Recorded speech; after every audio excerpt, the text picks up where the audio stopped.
And make sure to check the volume on that so we can check. Check. 1, 2. Check. Check. It will be coming on soon, and you should be. Oh. And you should be able to hear it. You're good. Sounds good. It sounds good? Okay. Do you hear the fan? A little bit. If you hear the fan, blink twice. I can hear the fan. It's not bad. It doesn't interfere. Not bad? No, I can hear you guys perfectly fine. Okay. I do not want to. We have fans, but I want those fans out there, not these fans. So, okay. So, without further ado, we are live with Cooper Tom. Yes, talking with Dashing Foxie live with somebody actually important. Yeah, important. Important. None of those other guys he talked with are important. I'm the important one. Actually, no, they're all important. Yes, they are all. Yes. Because if I said that, then people will be getting, oh, I'm not important. Okay, no, I'm kidding. Okay, so welcome to the show, Cooper Tom. Thank you. Thank you very much. Glad to be here. I'm glad you're here too. I'm glad you got that huge con schedule coming up. I know. So busy. So busy. So busy. Yes. And Jinx owe me a Coke. But that'll be later in the program. So, now, Cooper Tom, you do a lot of videos. Yes. And a lot of people like your videos. I hope so. I hope so. I don't know. Actually, before I get to that, how was the drive here? I mean, excellent. Excellent. I was in my chariot. 1,000 people pulling it. It was fine. I got here lickety split. Look at that. It was perfect. Perfect. Perfect? Yes. Times 2? Times 2. It was so good. Yes. It was actually excellent. Very nice location. Very nice. Okay, good. I'm glad. I don't think New Jersey has a nice location, but at least you can think positive. Yes. Okay. So, yeah, we are in Jersey. I know. Sorry, guys. Jersey, what up? South side. Okay. So, basically, this is your very first time. Have you ever been on a live show before? I have not been on a live show. I've done things like live on stage and stuff like that, but never have I done any actual live streaming. I know I'm so behind in the times. Yeah, I know. You should really. I know. I don't do any upgrade your phone book. Wait, guys. We have an echo. We do? Yeah, I've got 2 people recording it now. Echo. Echo. Oh, it might be because. Oh shoot! I wonder why it would be echoing. It's something with the sound card sometimes, where like you'll be taking in the mic. It might be because. You might be hearing it on the PC. Are people hearing it live? People are hearing it. I'm not hearing it on my end. Are you not hearing? You're not hearing on my end. Like I don't hear it through the speaker, my headphones, but people are hearing it. An echo. An echo. An echo. That's weird. Is it like a bunch of people, or is it like? I had 2 people. Okay, 2 people that had say they have an echo. I wonder if it's the acoustic field. What? What? Oh well, I'm hearing myself through that, and I don't. Oh, it's really confusing you. Yes, hang on. Okay. It might only be we got technical difficulties on the show. This is actually the very first time I had a live. Oh wait. What? Are we all good? I think is it coming through here? Is this have a speaker? I don't. Oh, it might be coming through the speaker. Turn it all the way down. Oh, there's a volume on the monitor. Yeah. Wait. It shouldn't be an echo. It's mine. Oh, it's yours. Okay. Well. Problem. I would love to hire you as a producer, but now I kind of am. Nah. You're in the red zone right now. I know you love this show so much you have to watch it as we're filming it. Which I'm glad you do. You keep up that spirit. Yeah. Okay. So we're good now? We good? I think we're good. We're good? Alright, we're good. Okay. Yes. Okay. Let's continue on. No more technical difficulties. If there's another one, I'm going to cry. Okay. So, where was I? I forgot. How awesome and amazing New Jersey is, or my drive, or... Okay, I know we were talking about this. Yeah. You're talking about your son. Okay, so, yeah, New Jersey, whatever. Okay. Let's get to the real talking points here. Do you like fish? Actually, even though I am a cat, I absolutely hate fish. I hate it. I do. I hate fish. You would hate where I work. I work in a seafood department. Oh! Oh. No. Okay, that was the tough question. A lot of people ask that. Actually, I don't know, really. I was just kind of guessing. Okay, so you're a huge film star on the YouTubes, I'm hearing. Well, in a certain aspect, yes. Yeah, I guess. I don't know. Things have gotten so crazy in these last couple of years. Like, there's so many, so much talent, so many, content creators out there. It's amazing. But in the early days, yes, I was big shit back in 2009. Let me tell you. No. But no, yeah, I still have I have a really decent following, and yeah, I still produce videos, and yeah, it's cool. Yeah. Okay. Yeah. Okay. No. See, that's the one thing I like about live. If we screw up, it's okay. It's just all over the internet. Yeah. Memes will be created. Okay. Now, so you're doing your YouTube. Now, I know what kind of videos you do, but what kind of videos would you say you do? I like to do very avant-garde type of material. I know people have called my stuff basically like the furry Adult Swim. So you'll get everything. It could be something that's very artistic or something that's very dramatic, or it will be something completely out of left field. You have no idea what it is, and it's just utter insanity. Like with utters, actual utters will be there. There'll be insane utters in my videos. Tune in next time. But yeah, so yeah, it's just. Yeah, you'll get a bit of everything. So it's not just like one thing. It's not just a vlog. It's not just this. It's a whole bunch of stuff. So I just my last couple videos, I just started doing video game reviews for the hell of it. So yeah, I just whatever I feel like doing it. But it's pretty wacky stuff. Yeah. Okay. I saw a couple of your new videos. You must love Atari. I love Atari. Any of the old games. Love them. So I'm still getting an echo. Still an echo. What? Still an echo. Why? It's not me. All right. Go to right click. The little speaker, sound properties, and say listening to this device for the mic. Because sometimes if that's checked, Hang on. What did you say? Open. the little, go to sound properties, the recording properties. Recording devices? Recording devices. And then there's a little checkbox, it'll say listen to this device. Desktop microphone? Yeah, it should be on microphone. Yeah, it's the only thing. That's the only thing. Well, I have no clue, guys. I wonder if it's the acoustics in this.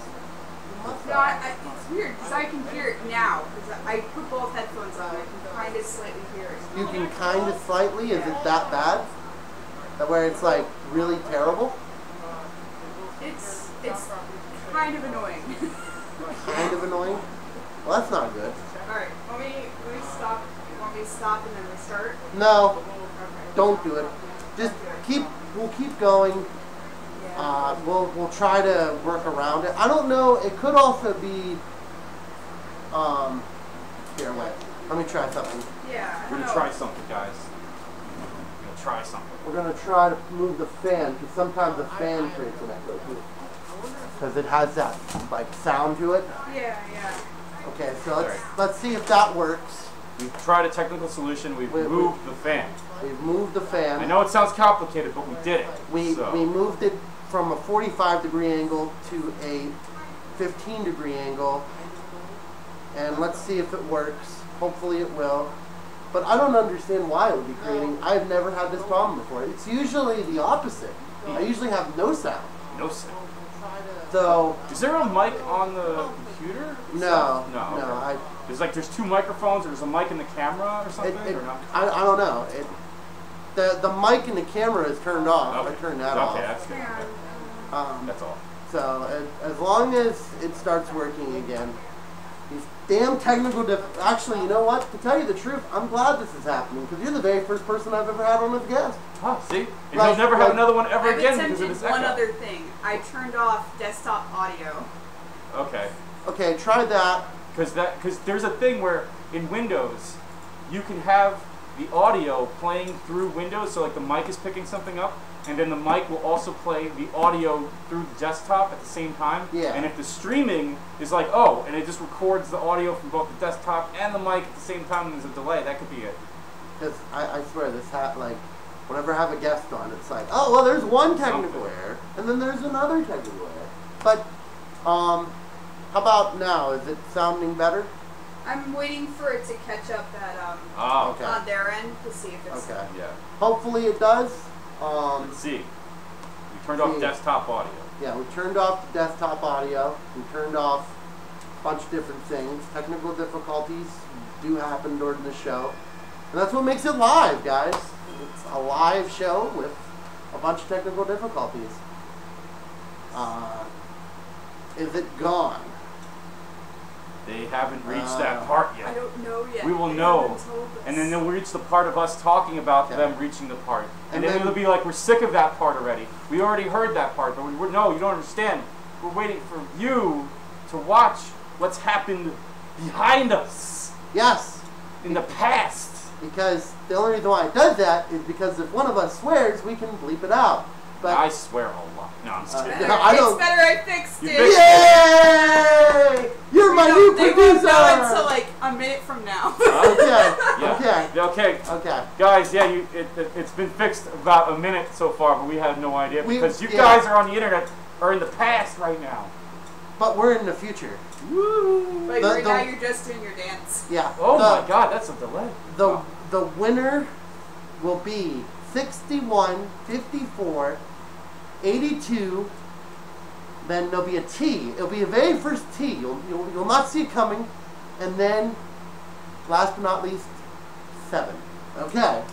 So, winning lottery numbers. Okay, now. Okay, so since we got all that settled, we've learned that your YouTube is booming with Yeah. the excitement of the Atari. Mm-hmm. Okay, so what makes you go for old video games preferred to the new video games? I don't know. The weird thing is, when I was a kid, like, I didn't have Nintendo at the time. Like, Nintendo just hit the market. Oh my God, now I'm dating myself. All right. So Nintendo came out. I'm like, I really want a Nintendo. They're like, my parents were like, no, you don't get. You're not getting a Nintendo. You know what you're gonna get? You're gonna get it in television. So I had it in television. You know, I was playing that thing. Eventually, I got Nintendo. But I always had this thing. I loved the video, like in television, because those games were around before I even existed. So I had this thing. I'm like, oh, like these games are older than me. I love this. So like, anything that's a classic game that's like from the early 70s, like from the late 70s, early 80s, I love that stuff because it's just like, it's still around, it still works, you can still play it, some of it's fun, but it's just really cool to see like games before you were around. Like that's just insane to think about. Oh, So yeah, of course. I mean, especially like the Atari. yeah. Like, I do love a lot of like Atari games, like Combat and a couple other ones. You know that Yeah. where they have the explosions, where you go woo woo woo woo. You know, and it's always so fun to just play like older games. Like I used to have a old Sega. What is that? Master System. I got one of those. I love it. My uncle used to have one, and I used to sit up there for hours and play Afterburner. Yes, that was a good one. My God, I love that. I told him not to sell it. It's it's weird that you mention that because like as far as a Sega Master System, I don't remember anybody having a Sega Master System. Like it was weird. Like Nintendo was the thing. Sega Master System came out, and I'm like, what the hell is this? I don't know what this is. No one ever had it, and like, but like as the years passed on, they're like, oh yeah, the Sega Master System was the thing. But I don't remember anybody that had that. It was more of like a British thing. I think it was big in other countries, but it didn't really catch on here.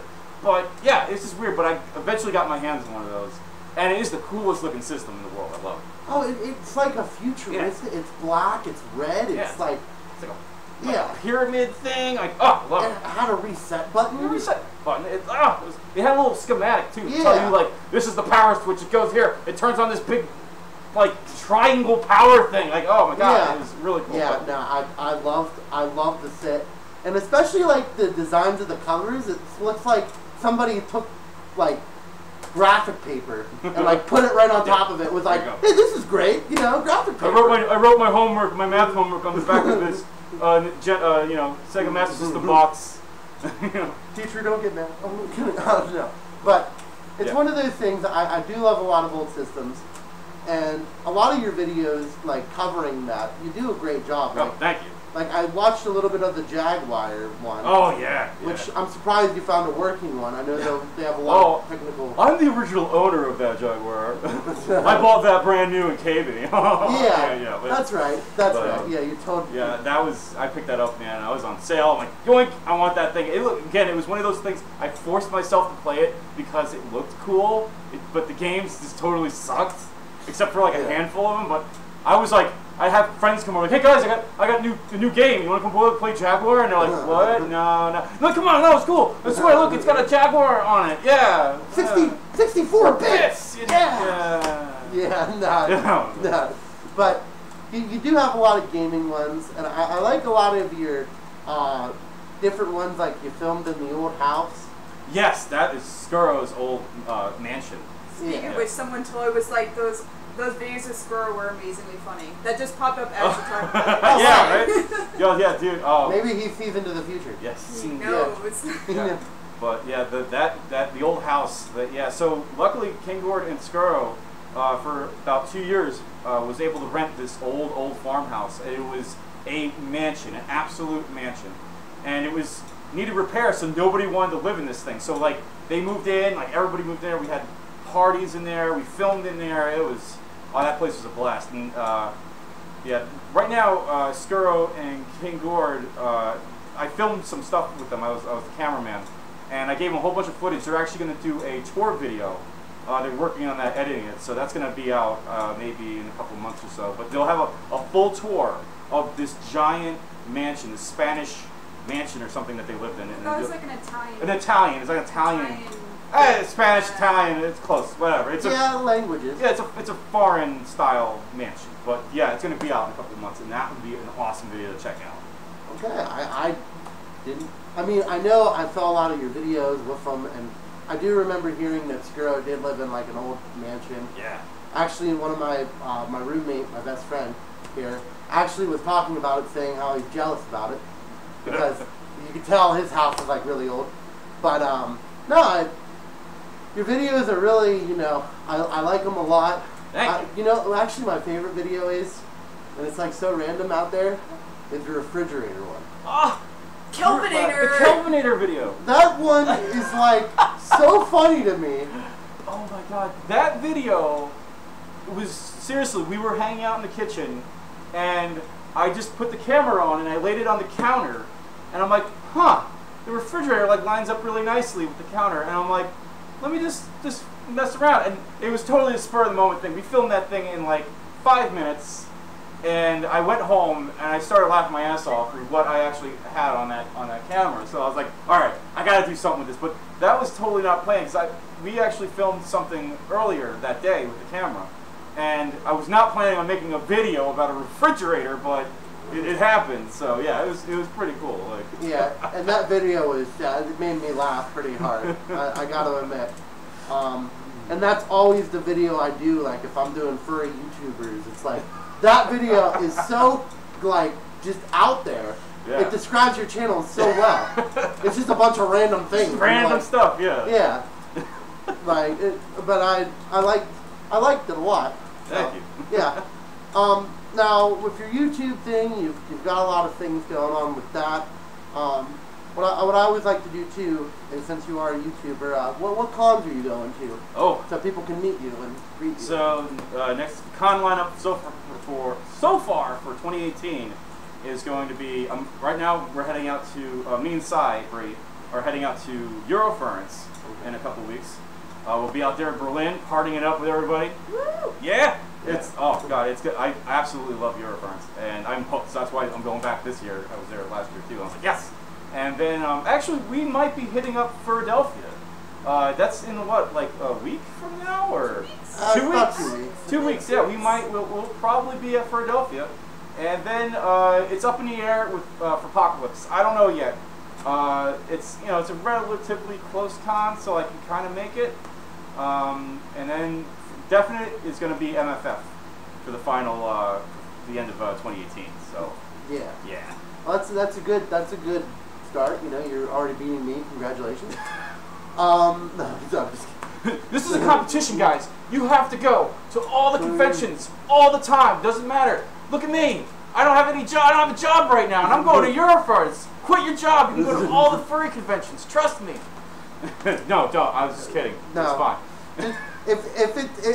If you think it's a good idea to live out your car for the next like 4 days, you probably you gotta rethink your life here. Let's calm it down, put the pause button on, and then rewind. There was a dude. It was when it was Fur Fright. He was sleeping in the car up in the parking lot in the back, and he'd come down, and I was like, whoa, this guy smells kind of rank, and I'm like, oh, that's the guy that's sleeping in his car. I'm like, oh, that explains a lot. Yeah. If you're sleeping in your car, please do not go. You're not financially sound to go to a convention. So, really, and okay, so basically, I've seen some of your. The only reason why I asked this is because I've seen some of your con videos. Yeah.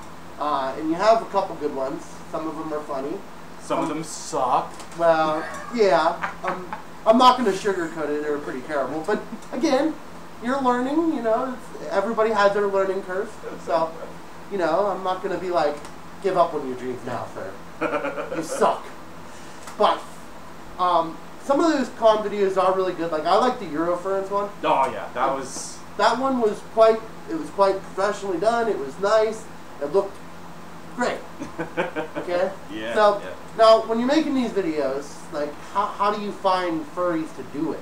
Oh, it's usually like a troop of people that I hang out with locally or whatever, or some longtime friends, and we're usually rooming together.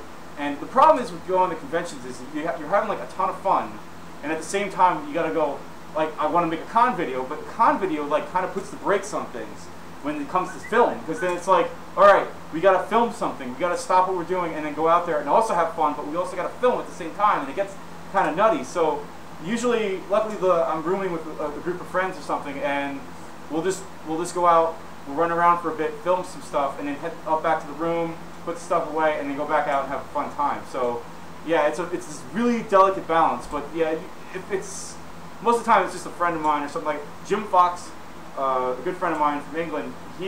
When I usually room with him at certain cons, and he holds the camera, he does beautiful voiceover work.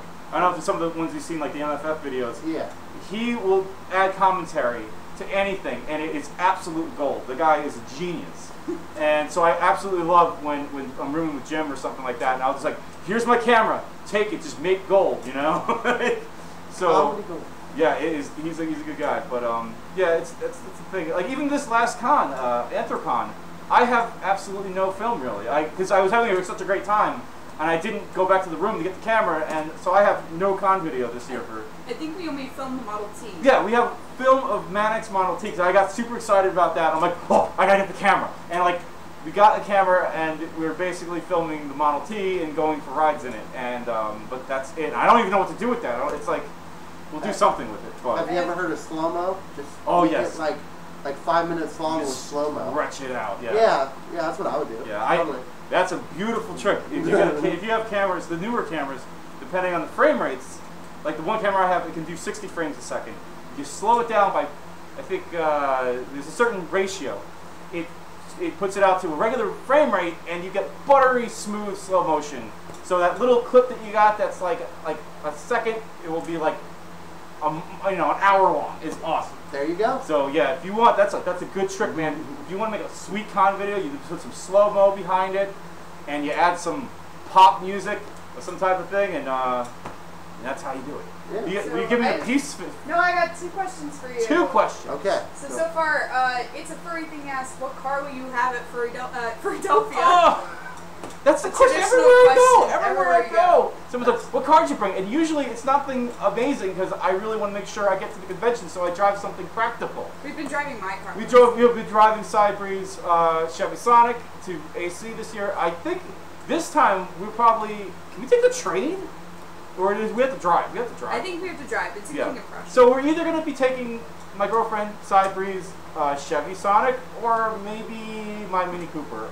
That's about it. I'm not going to take anything wacky there. Maybe, you know what? Maybe, just maybe, I might take the Yugo. Ooh, we could. Yeah, we could take the Yugo. Yugo? I would worry about my other cars. So, but the Yugo I think would be cool. Yugo. Yeah. My God, those cars suck. Mine is a joy. What's the other question? The other question is, what's your favorite con of all time? My favorite con of all times. Ah, This is a tough one. this is a tough one. I think it's hard to say. Like, as a con, like all cons in general, like I really right now MFF is my absolute favorite convention being hosted. But I think one of the funnest cons I had was FCN 2012. It was me and KG, and we went out, we rented a car, and we went out to FCN that year, and we were just absolute maniacs. I don't know what it was, but it was the funniest thing. That whole con was just absolutely funny. Yeah, that FCN 2012 was really, really good. But my favorite one right now is definitely MFF. Okay. Now I gotta ask, because there's gonna be people asking here in the comments here. What is FC? What was that? FCN, back in my day, there was a convention called FCN, Furry Connection North. There you go. It's in the same place Motor City FurCon is in now. They took over. Oh, I love Motor City FurCon. Yeah, that used to be FCN. God damn it. Let's do what every American does. Sue! That's the way we liked it. Yeah. No, but no, that's great because and that's one of those questions that's always like top in the air for me. I always have problems going, "What's your favorite con?" And then you're like, "Oh, I don't know," because I like MFF probably the best. Yeah, out of all of MFF, them. sweet. For some reason, it has that vibe. I like MFF because I like to call MFF the furry bullying cube. You know, like a bullying cube, it's that condensed thing that your mom throws in the pot of water and makes the disgusting soup that no one wants to eat. Well, the bullying cube, it's that the building is shaped like a cube. Yeah. And there's nowhere else to go, so everybody just shoves inside that lobby, and it's just a concentrated source of furries. And the way it's set up is great. You can go up to your room, you're tired, you go, "Oh, I wonder what's going on downstairs," and you can just like open your door and lean out and go, "That's what's going on." Yeah. And, that's what I love about MFF. It's awesome like that. It's a bullying cube, goddammit. If you ever go to FWA, it's like that too. Yes. Like where it like has like all the it's like a shape of like a raindrop. I always call it, I don't know. Look like a ribcage to me. Yeah, and then you look down and you're like, party's The going on. hollow, rotted out torso of FWA is amazing. I haven't been there. Yeah. But the new hotel, I haven't been there. I mean, would I recommend going? Meh. I don't know. It's because it's down in the south. There's a lot of crime that happens around there, and it's kind of one of those cons that I'm like, I'll go.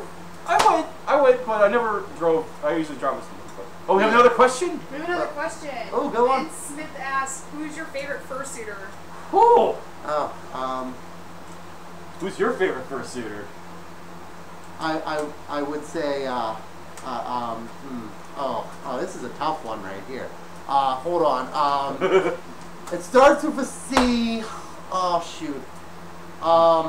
Crystal. Yeah. Yeah. I don't know who that is. I don't know who that is. Actually, it's I would. Yeah. Is Crystal?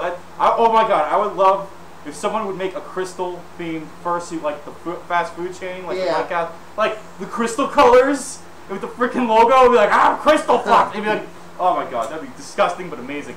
But my favorite fursuiter. Oh, you know what? I think it has to be Tilt Longtail. I like Tilt Longtail. Tilt was the dude that like got me started in this stuff, man. Like it was the same thing. I saw him on YouTube, and I was like, this guy is just going for it. He's doing what he wants. He doesn't care, He's just going for it. And I'm like, this is the dude, So yeah, definitely, man. Tilt Longtail he's the dude, man. It's so hard though, cause like for me, I have like too much to really like. I'll think about it. That'll be like at the end of the test. Yeah.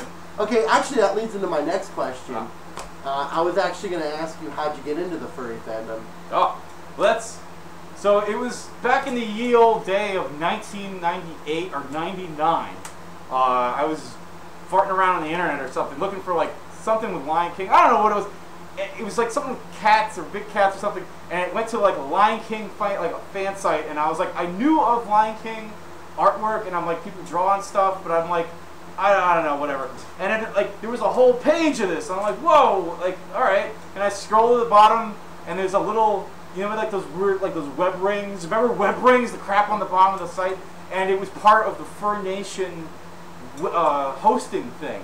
And I went and I clicked on the Fur Nation thing, and it was like boom, like everything. There was all sorts of stuff, and then like I found the Chalk Cats thing that was like those cat tar things, and I was like, and this guy had a whole page and like backstory on it and stuff, and I'm like, what is this? What is this? And then I was like, oh, there's like a whole thing of just people that like anthro stuff. And then I saw pictures of conventions, and this is like '99, and the heads were like super wide and big eyes, and things were kind of scary looking, and I'm like, oh, dude, I'm not gonna go to that, you know. And I kind of lurked. I lurked for about 10 years. Now, I was like checking the art and stuff, but I wasn't commenting, I wasn't saying anything.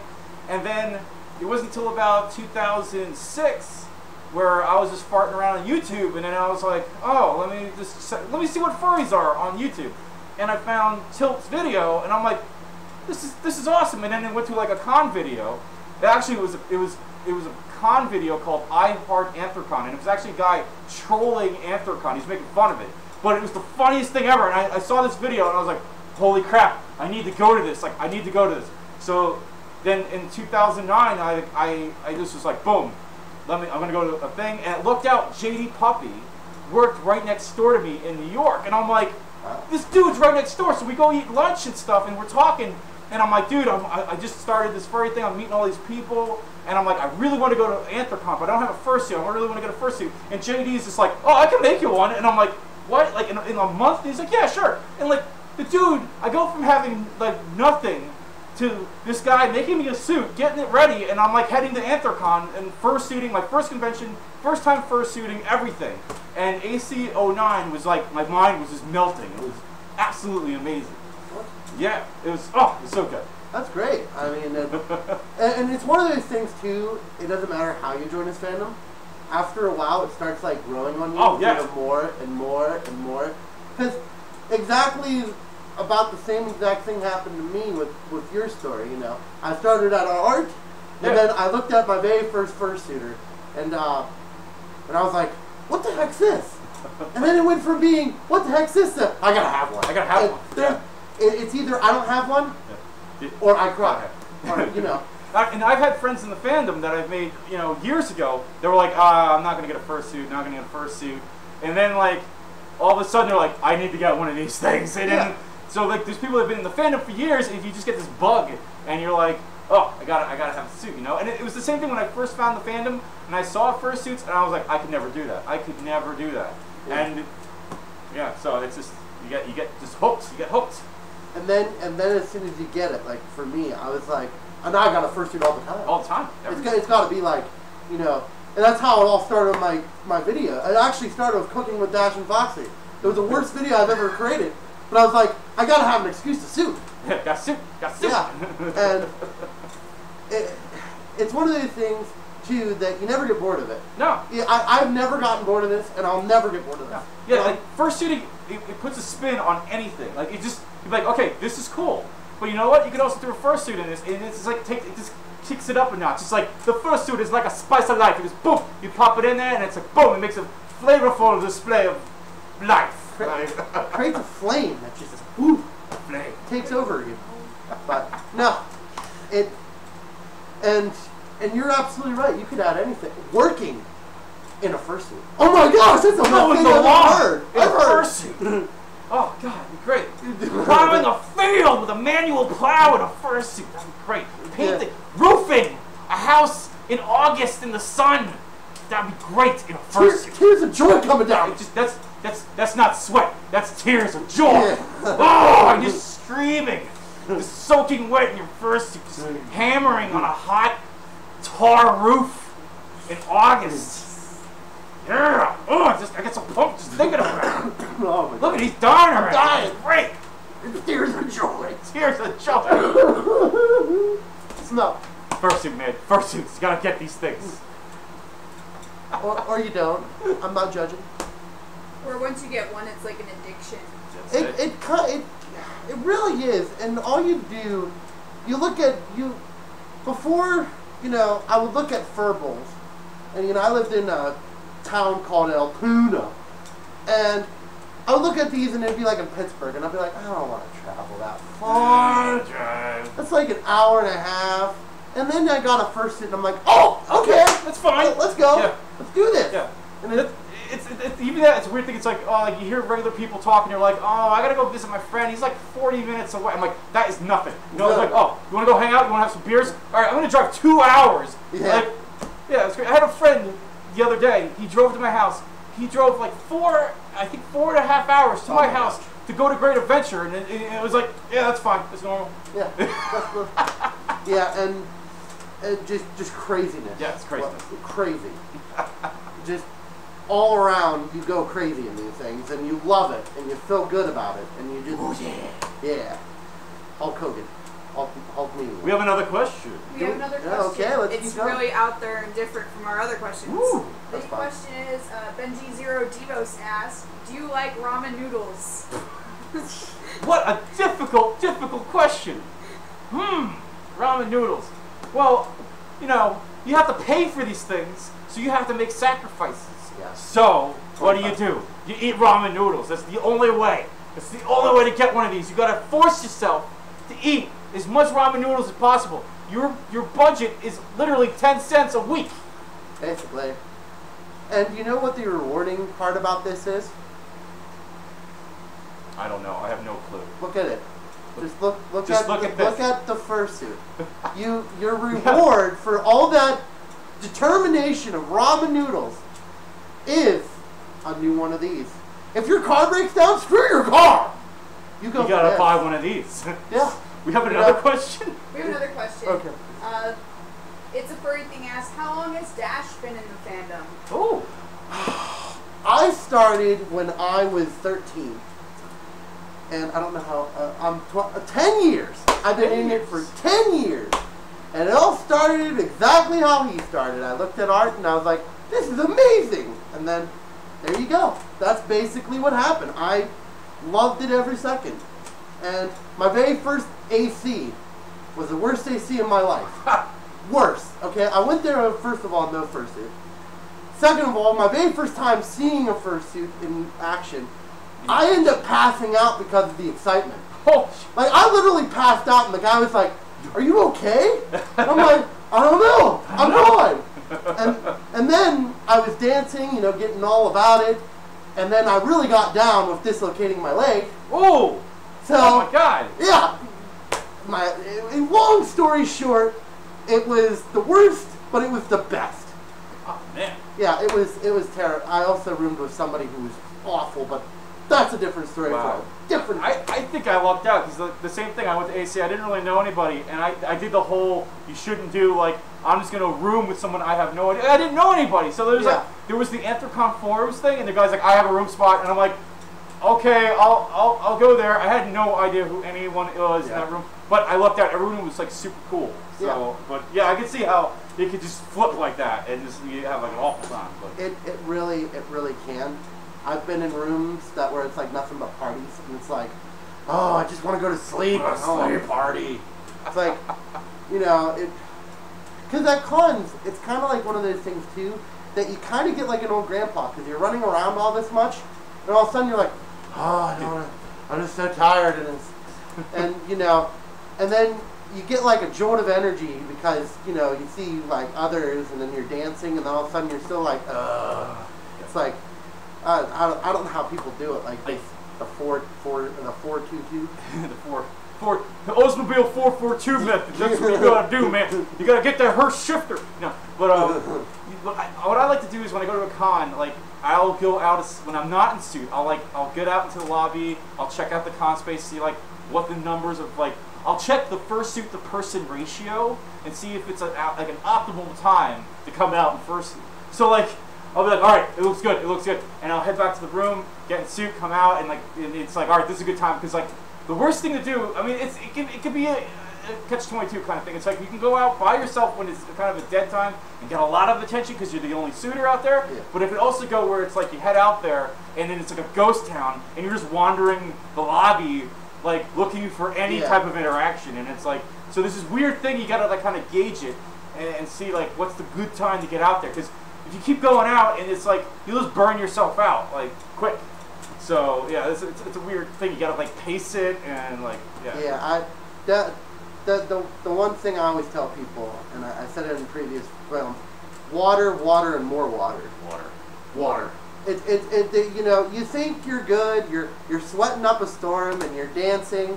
It only takes 1 second for you to, you know, hit the ground, and then all of a sudden your fur suit gets cut open, and they're like, yeah, no, you don't want that. So there was it was FWA 2010. Monster was a sponsor of FWA 2010. So whenever they had tubs and tubs of ice cold Monster, like in cans and everything. Oh my God. So I was like shooting around, you know, and I'm like, I could go to the Headless Lounge or I could get Monster. So I was hydrating myself with freaking Monster, and it was like, oh my God, I was like shaking, my feet were tingling, and I was like, oh my God, that was the worst. Don't ever do that. Don't ever hydrate yourself with Monster, kids. It's awful. It's awful. Terrible. Do you need water? Speaking of water? Speaking of water, I'm good. I'm good right now. All right, good, yeah. Do you need water? That's the real question. That's the I real don't question. know. Not you guys on YouTube. We're asking Cybree. She needs water. She's doing all the work behind the scenes. She really is, and she's doing a great job. She's stopping us for questions, and I really appreciate. Good. I really appreciate that about Oh, her. it's fine. Yeah. So, okay, so let's keep going. I know we were talking about the what cons you go to, and then how you make your con videos and stuff like that. I got into the furry fandom. Yeah. I had a bunch of other questions. Now I'm starting to go into a blank. Give me a second. You know. Now, whenever you're doing all this, right? And actually, the monster story actually did sound like a good story, which I should probably continue with that, but we'll continue that down whenever we hit it. Yeah. The bridge when we come to it. So, now, is there any other talents that you do that not a lot of people know you do? Well, I'm a technical person like all other furries. I work, well, not currently right now. I'm still between jobs, but I work in the IT field. But I am also very handy. You know, I can do construction work, sheetrock, sanding, painting, roofing, siding. I can, you know, I can fix a pool. I can, you know, whatever it is. Like, I'm a do-it-yourselfer kind of guy. So so there's like weird things. I'll be at a con and someone's got a problem and they'll be like, "Oh, you just gotta do this," and they'll be like, "Why do you know? Why do you even know that?" So there's a lot of like, I am a very do-it-yourselfer guy. And I'm very handy. So yeah, that's another thing. What? I said as seen on Home Improvement. As seen on Home Improvement. Yeah. Yeah. But I also did. I actually helps with fursuiting. I did improv. Back in like improv. Yes. Yeah. There's actually a lot of furries that did improv. And it kind of like, I'm like, oh, you did improv? Yeah, I did improv. Like, yeah, back in college, I messed around with you know, doing some improv stuff. So it helps when you're fursuiting around at a con. There's like certain methods and things that you keep notes on and you can work off of when you're fursuiting around to interact with people. And improv totally applies to fursuiting. If you got it, it's great to use because you can just be like, bam, you know, and just make a joke about something. It's awesome. Yeah. It really does. I was in drama for. Oh yeah, it does. It works. It works. You know, you got this whole thing of like social cues and all this other stuff, and you're like, all right, and you know how to, you know, interact between the people in the convention. So yeah, that's about it. You know. Yeah. No, that's good because you have a lot of improv skills. I can tell. You know, especially that refrigerator thing. And look at the time. I gotta go. No. Okay. That's improv. I was improvising that it was late because I was pointing at my wrist. Did you see that? That's good improv.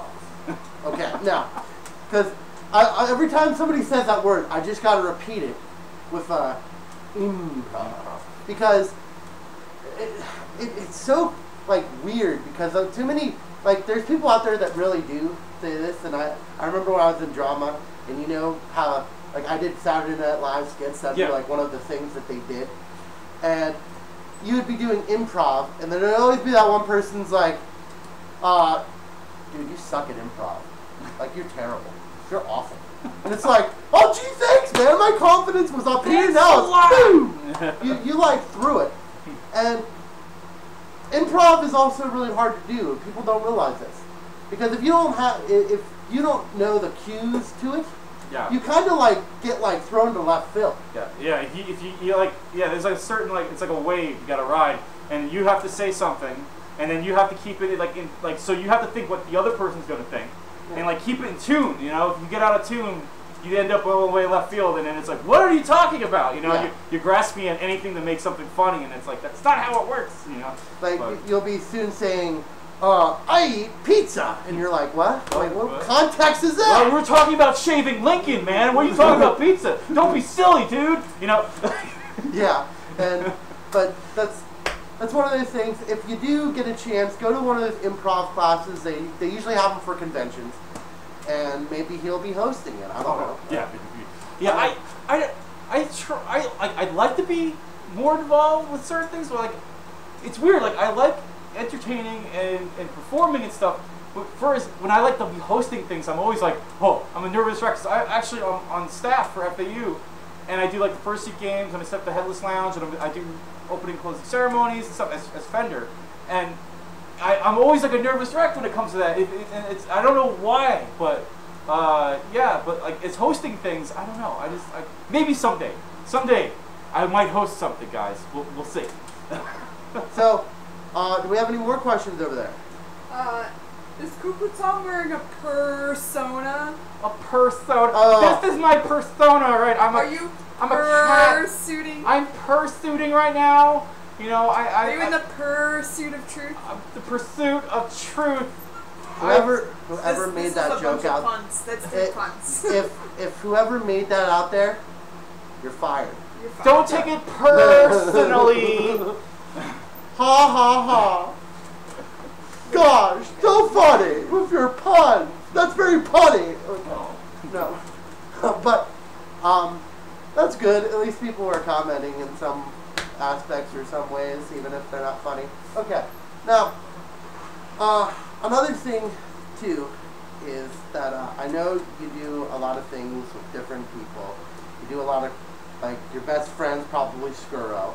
Skuro, KG, yeah. Yeah, stuff guys. like that. You've got people around you. Yeah, people, as seen here, there's people around me right now, live. Actually, so that's not a fallacy, it's truth. Right now, he's speaking the truth. There are people around me right now. Yeah. Yes. Actually, I'm a fox, but, you know. I identify as a foxer. Foxer? A fox. Fox. A fox. Oh, fox. Like in a box, but with an F. But whatever. No. So when you're doing these YouTube videos and you're kind of like you're randomly coming up with ideas. Yeah. Do you have any future like things that are going to be out soon? Like. I have some things. What I tend to do is if I haven't filmed anything in a while, I'll go through the old stuff and stuff that's been cut. I'll like mash up and like put together and just like throw it out there. You know, so stuff that I might release something like that. I have tons and tons of film that I haven't used and stuff. But I was talking with Skuro recently because he moved from the mansion to this other place, and I wanted to give him some time to settle down and things like that. So everything's kind of settled down. So yeah, we definitely want to start filming something else and make some more of those nonsense videos because those are great. Like what those are, it's like we were saying before, is improv. Because basically what we do is we turn the camera on and we let it run for hours and hours and hours, and we get extremely tired, and we start saying the most ridiculous things from sleep deprivation. Yeah. And then what I do is I take that hours and hours of garbage, I go home and I cut it up into fine little pieces like a sushi or something, and I smush it all together, and I get like this nice, fine, concentrated thing of insanity that happens when you stay up at 4 o'clock in the morning wearing a couch. That's what happens. And so yeah, like you get some pretty cool stuff that way. So yeah, those nonsensical nonsense videos, we might crank out one of those soon. Maybe like because right now it's like July and August. Maybe when I start filming more things during the fall when it cools down and stuff. So yeah, definitely there'll be more stuff on my channel soon. More stuff will be coming to Cooper Tom's channel. We want to do that video about the first image too. Oh yes, that's right. Thank you for reminding me. All right. If you, I don't know if anybody, probably other people online too, have noticed there is a cursed image of me and Sai crouched around a birthday cake. It kind of leaked out of furry internet, and it went into like the regular internet, and it's like on all sorts of image sharing sites now, and they use it as a cursed image. And it was actually Bree and my birthday are like a day or two apart, so we celebrated our birthday together at Skuro's house, and we were in the kitchen taking a picture, and I'm like, oh my god, this would be really fun if we bring this up, and he has a really spooky attic. We brought the cake up into the attic, and we took a picture with the cake on the floor in there, and it just blew up. It got absolutely nuts. And so I went before they left the house, before I lost access to get up to the attic. I went up there and I explained this whole thing, like as I just did. I just ruined my own video. No, I'm just kidding. But I have the whole thing filmed up in the room explaining this spooky room. So yeah, I actually do have something. We have to do a cursed image video. So that might come out pretty soon then. Well, that's good. That's good. Because I always like trying to see what's going to be coming out next for you. Yeah, I guess the cursed image thing. The cursed image thing. Cursed image video. Cursed. Don't watch the video. It will be cursed. Or if you send it to 12 different people, like my channel, if you send my channel to 12 different people, you're not going to be cursed tonight. You'll be fine. And if you don't, I'm going to personally call you and say 7 days and then hang up. It's a lot of work, trust me. My phone bill's outrageous. And then he's going to do it every second. 7 days. 6 days, 23 hours, something, 42. What is that Rent song? 600,000 for 600 minutes? Like, yeah. What is that? Is that Rent? That is right. I think that's right. That'd be the funniest thing. Like you just splice that into the phone call where they pick up the things for 7 days, and it's just that part from Rent, like 24,700 minutes, and you just hang up, and you're like, oh, who was that? Oh, it's just Rent. That's good. I don't know if you ever watched Hey Arnold.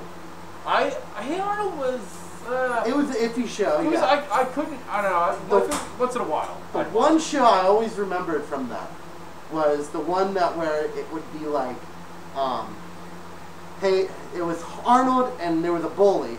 It was a fat kid with the one tooth. Oh, the tooth guy. Yeah. And he's like, 48 hours, 28 minutes until you die. And it's like, that always sticks to my head because it was always so funny. and it was like one of those things I was like, that show would have been funny if they could have kept that writing up. But it was kind of like Doug. It went, oh, this is boring. Why do I want to watch a Penny? Who the hell's Penny? I was addicted to Ren and Stimpy. That was my show, man. Ren and Stimpy. And Doug would come on. I'm like, God, Doug, and your wholesomeness pissing me off. You know. In a way. I watched Doug still, but yeah. You had to watch Doug until Ren and Stimpy came on. Yeah. That was for me. And it would always be so terrible when it came to that. So, but the one thing that the cartoons are also great too. So we can talk about cartoons. We can talk about anything. We're on a live show. Look, I'm moving around live. Live. So, now, whenever you, actually, I wanted to also ask, who made your suit? I always like trying to get other first. Oh.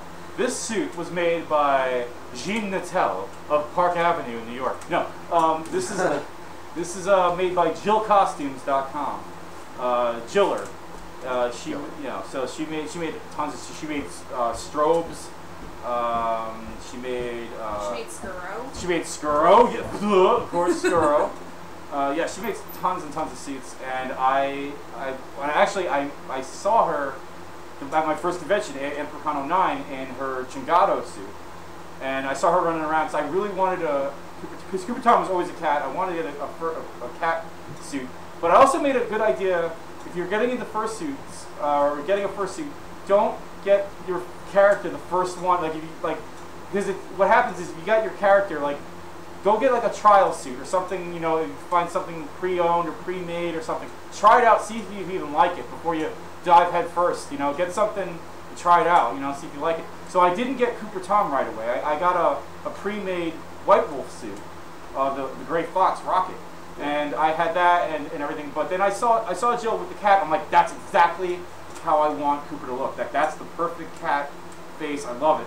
And then I started talking to her. And at the time, it lucked out. She was also living in New York City at the time. Wow. And I was going after work. I could take the subway out to her place. We'd hang out and talk about designs and all sorts of things like that. And it worked out really great. And Yeah, so I got this suit in 2011, and Are you sure? Yes, it was Is that- 2011. I had this, but yeah, this is maybe a chill. And 2011 for a fursuit's getting up there as age, and the Jiller stuff is like super like durable, good stuff. So I highly recommend JillCostumes.com. JillCostumes.com. It'll be on my next furry suit makers or whatever. I usually, and actually that's a very good point. I always tell people to buy a crappy suit Yeah, first, try it first, and then get a real suit, because if you don't like being hot, you're not gonna like fursuiting. That was the weirdest thing too, because like I wanted a fursuit, and it never dawned in my head until I put it on. I'm like, this thing's hot. Like I didn't even think about it. Of course it's hot. What are you thinking? Like, and that's what happened. I was so psyched about getting a fursuit, and JD made my suit sheds, and I put it on the first time, and I'm in it for like 5 minutes. I'm like, oh my god, this thing's getting really hot. And it was like, duh, yeah, of course it's gonna get hot. I'm gonna tell you this right now. Nobody ever thinks of that until they like, unless if you have a friend who's like they're hot, you don't think you of don't that. know what hot is. My very first one was a walking carpet, and it was like, oh, I'm so hot. It's like, why didn't anyone warn me? It's like, and it was like $300 or something, and it was. It's a good price to start, you know. Yeah, try it out. It was a good tryout during my college days. We have a question. We got some questions back to cartoons. Okay, go ahead. Well, there's also a nice little pun here. Does Cooperton make particular videos? Oh. If so, that's fantastic. I just want Stop using the same pun out there, dude. Did you watch Felix the Cat or Woody Woodpecker? Oh, actually, I have quite a fondness for Felix the Cat. It was like one of those things, like, he was the underdog kind of thing. Like, he came out, it was like, that was animation, that was a big thing, and you know, and then Disney came and just whooped his ass. You know, I absolutely love Felix. Yeah, that for me, I don't know. I was okay with Felix the Cat, but Woody the Woodpecker was always one of those ones that always creeped me out. Like he was a little too insane. Yeah, like even for a cartoon, you're like, whoa, step it back, Woody. You know? Yeah, because like like if he would have said like Bugs Bunny or something, or somebody a little bit more sane, but it was funny at the same time. Like Woody the Woodpecker would always, especially whenever he would like have like, I don't know if you ever saw the live action movie. That is, oh god, horrible. It's scary. It's scary. I don't know what the infatuation with movie companies making live action cartoons. Anything live action that's animated never works. Don't keep it a cartoon. Except for, have you ever seen the Bullwink? The Rocky Bullwink? Yeah. I never saw that one. That one's so good. It's actually good? It actually mocks the show. Oh, it's like, there's a funny thing, and then it's not funny. And then it's funny again. And you're like, oh, this is great. So, yeah. You have another question? We have another. So, back to fursuiting. How much water would you drink before spending an hour or two in fursuit? Oh. Let's see. Okay. Now, is that okay if I answer this first? Oh, you can go ahead. Go ahead. Okay. Thanks, champ. You're great. Eat the pie later. Okay, now, my opinion for the hour basis is it's 3 cups of water per hour. So if you were fursuiting for 2 hours and didn't get a drink of water, drink 6 cups of water. It keeps it balanced, and you're not going to be throwing up later because of all the water that you drank, because you were stupid enough to drink all that water because you were thirsty. So 3 cup base, and then for each hour you add on an extra cup. I usually, before I get in suit, I pound like a full and spring bottle. Just like boom, all right, good. And then I'll like do a bunch of like stretches and stuff, and then be like get all like loose, and then be like, all right, good to go.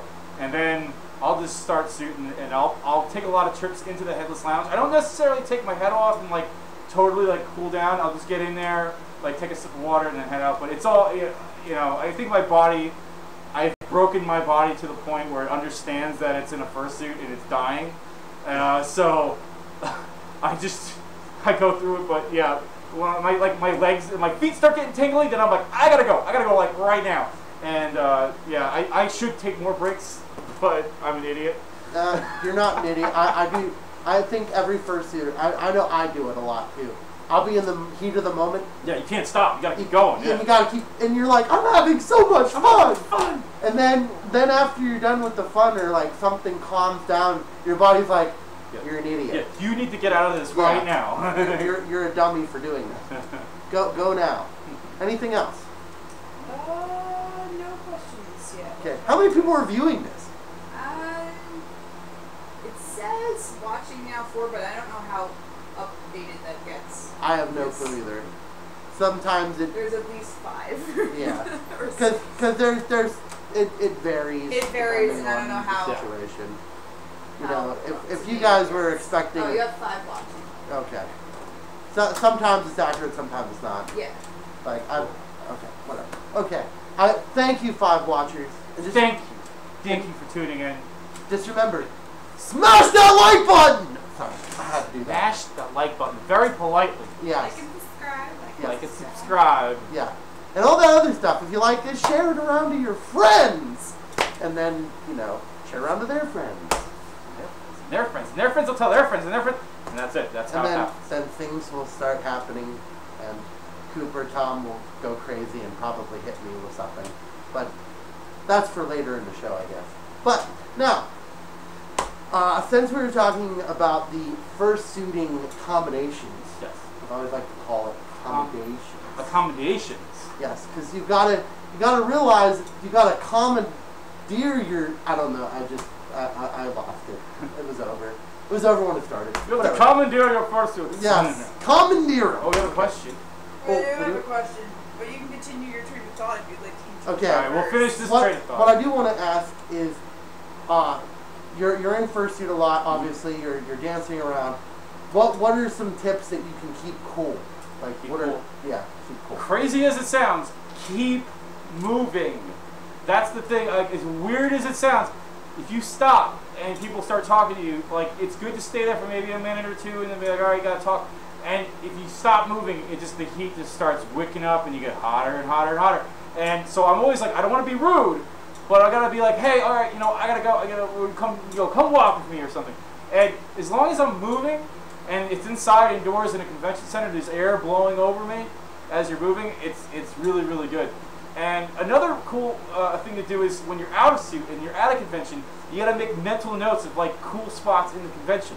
So like I have this little like storage file cabinet in my head of like all the cold spots in certain areas. Like, so you can't make it to the Headless Lounge at Anthrocon, and it's all the way upstairs. What you do is go into this dealer's room and stand right by the doors in that open section in the front. It's super cold there. So like when you're out of suit, like try to make notes of like, well, this is where the air conditioning is coming from. This is where the air conditioning is coming from. Because in suit you really can't feel it, but it will make a difference if you just kind of chill out in certain cold spots of the area. So yeah, that's about it. Now you gave your secret away. My secret away. Now you guys can be suiting all over. You can be suiting circles around me. Damn it. Yeah, and they're gonna be standing there with you, and you're gonna be like. This is gonna be like a whole huddle of fursuiters, just like in the front door of the dealer's den, Yeah, you ruined it. You ruined it for yourself.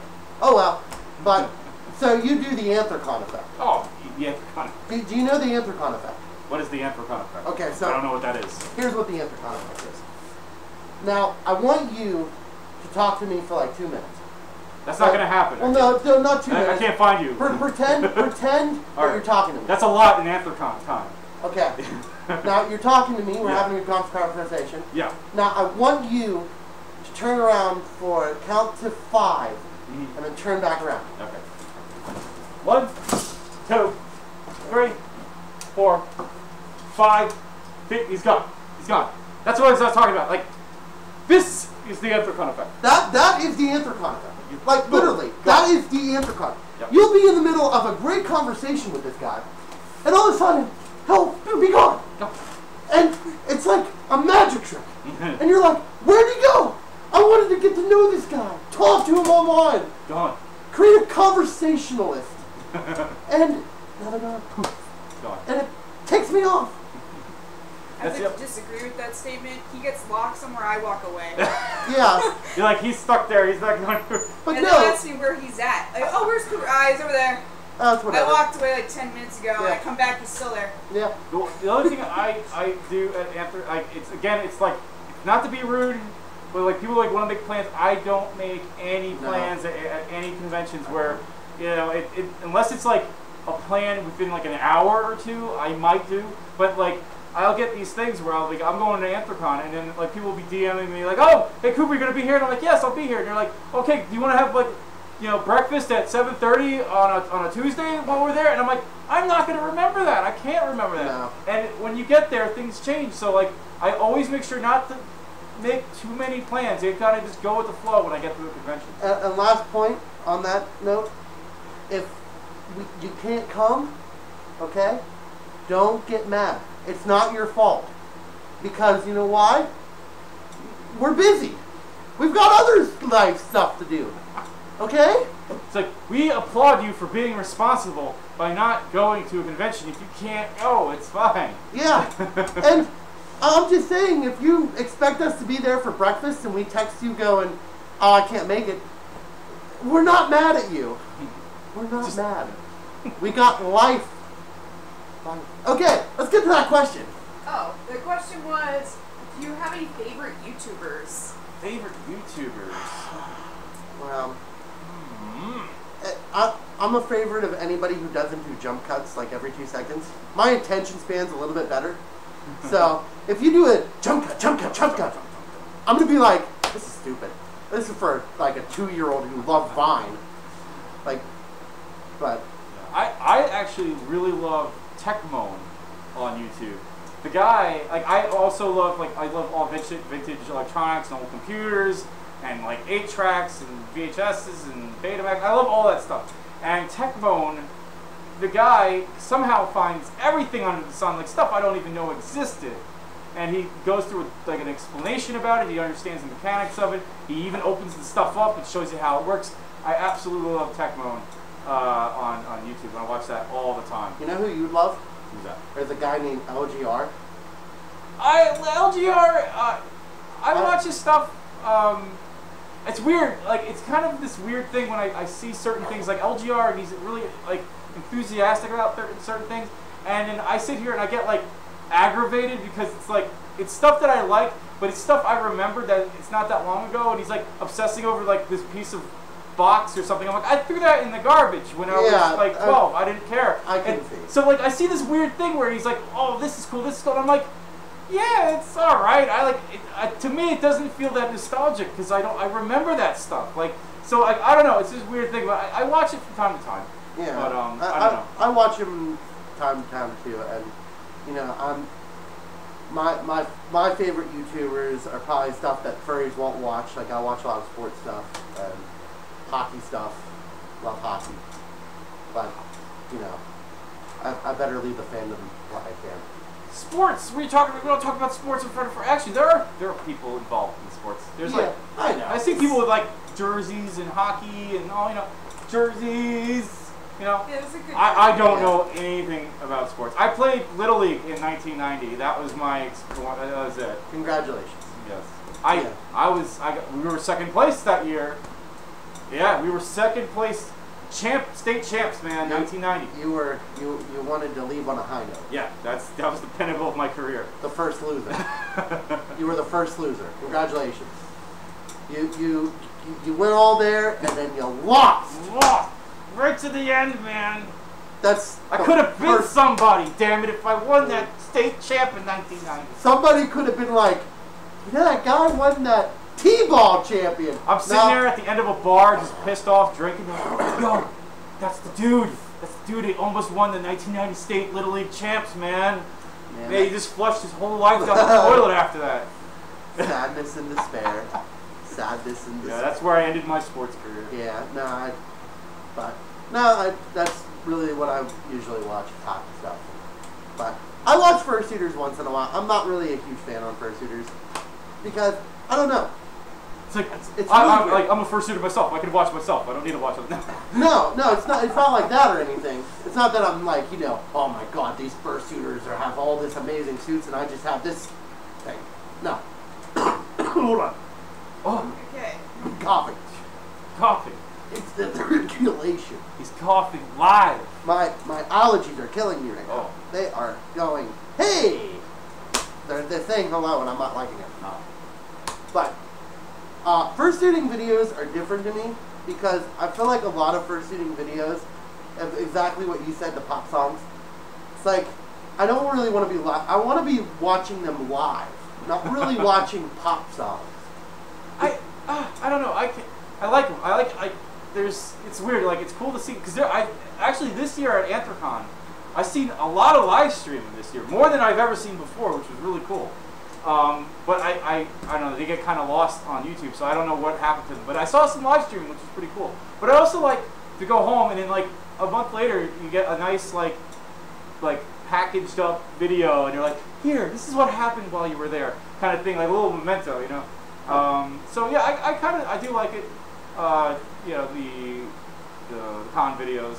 But, I'd be really mad if they were like giving out free cookies and pizza or something. Yeah. I'd be like, I wasn't there! Here's the con you didn't go to. They were giving away cars. Oprah was there. You get a card. You get a card. You get a first car. You get a first series. Oh! That would be the con I miss. That would be the con I miss too. Yeah. It'd be the one con I'd be planning to go to, and then I'd be like, I can't go.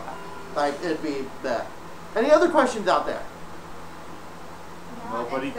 Nobody wants to know anything else. No. I see how it is. I see how it is. You don't care about me. It's one of those things that you get a lot, and then you get not a lot, and it's like awkward. It's like an awkward situation. It's like limbo. And because every time I'm about to shut down a video, there's about like 5 more people. Yeah. Yeah. And then it's like, or they like all ask questions at the same time. Yeah, like, oh, it's wrapping up. I better ask my question. But you can ask your question right now if you want. Dude, cue it up, man. I won't Cue it up. try not to forget. We got a live stream of questions. Type in your answers now. I mean, type in your questions now. Type in your order. Would you like fries? Huh?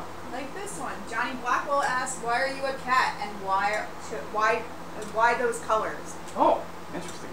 That's a good one. That's a good one. I don't know. I always had this huge, even before furry, I had a huge, like. I was very, like, I loved animated cats in animation. Anything that had a cat in it, I was like, whoa, I gotta see this. I gotta find out what this is. I gotta get it. Like, I loved cats in animated films all the time. What's up? Oh, you got another question? Oh, okay. So, you know, I was super, super happy with that, like, with these cats. So, like, Oliver and Company came out when I was a kid. I absolutely, I mean, even though it's not the best film as far as a Disney film goes, I absolutely loved it because it had a cat in it. Aristocats is awesome. You know, just those movies, and I absolutely love that you know, cartoon. Tom and Jerry, I absolutely love Tom and Jerry. So like that was another thing. As far as the character design goes, this is all props to Jill Costumes.com. I gave her complete artistic freedom with this. Originally, Cooper Tom was a yellow cat with like a mohawk, and again, it was like the young furry thing, and I'm like, yeah, what is this crazy stuff? And then like as the years went by, I'm like, no, I don't want to be a yellow cat with a mohawk. And I said, Jill, just make me an angry cat, like do whatever you want. And then she came up with this, and I'm like, this is perfect. I absolutely love this. I love asymmetrical markings, everything. Like I love that stuff. So yeah, that's why I'm a cat. Stories. Okay. Now you got 3 questions. Ooh. 3 questions. Benji Zero Devos asked, which video do you feel was the most fun to make? Oh, there's as far as there's two films I thought were hilarious. One's not that furry, one's a furry one. The brown belt channel surfing video, which I posted about a year ago. That I had an absolute blast making that with Kingord and Skuro and Sven, and we were just winging it. We were totally winging it. We had the green screen up. We were just going nuts, throwing things left and right. And I went home and I started editing it, and it just came together like beautifully. And I'm like, this. And when I like start laughing as I'm editing it, I know it's good, because what happens is you start editing stuff and you start seeing it over and over again. You get kind of burned out on your own stuff, and then when you're done with it, you don't know if it's funny or anything anymore because you saw it a billion times because you're editing it. But when I made the brown belt channel surfing video, when I was done with it, I was still laughing at that video. So that's probably my favorite. That's one of my favorite. And then another one that was called Milk. There's a video. It's on my channel. You got to go hunting for it. It's kind of old. It's a video called Milk, and it has King Gord out of suit. It's just his man face, and we were at one of Tony Ringtail's barbecues when he still lived in New Jersey. We were just chilling out, and it's one of those, again, like the refrigerator video. It was a spur-of-the-moment thing. Me and KG, we had a kiddie pool full of ice with a bunch of drinks in it floating around, and me and KG are just standing by this kiddie pool, and we look down, and there's a container of milk. This is like late into the night, so it was all warm and disgusting, and it was just floating in this kiddie pool. And I turned to KG and I'm like, who brings a container of milk to a barbecue? And we start laughing about this. And I'm like, hold on a second. I whip out the camera, and all on the fly, KG grabs this container of milk and just goes berserk with this container of milk. And I filmed this whole thing, and I edited it up, and I made it like this surreal, insane thing. So please go find the video called Milk on my channel. You'll laugh your freaking ass off. Oh god, that's a good one. Do it after the stream. Yeah, after the stream. Yeah, please. Yeah. But also, I wanted to ask you too. That brings me into the next one. We'll get to the next questions. Yep. What was the worst video you think you've ever done? That was like that. The worst video. There was one. It's an older one where I was gonna make another Cooper Clips video. And what usually I do with the Cooper Clips, like I said before, it's just like stuff that I had, and I kind of mush it up and I throw it out there. And this one video, I absolutely had no material to work with, but everyone was asking for a new video out, and I didn't have anything. So I made a Star Wars opening, like I copied Star Wars with a crawl and everything, and I spent all my time making this insane intro. And after that, all the clips were just total nonsense garbage, and there really isn't anything of value in it. But I was just like bored one night, and I'm like, I'm gonna make this crazy Star Wars intro, and I'm like, well, I can't just do nothing with it. And I slapped on a bunch of stuff, and I was like, I think it's Cooper Clips Volume 3 or 4, and yeah, so that was like, I don't know, I kind of ifed that, I kind of fudged that one, but yeah. It's fun. Everyone has their bad videos. I mean, I've had mine. I've had some. Oh, we got 4 questions. We got 4 questions. Oh, yeah! What's the other one? Pump it up! Where do you think you'd be if the fandom never existed? Oh my man, gosh.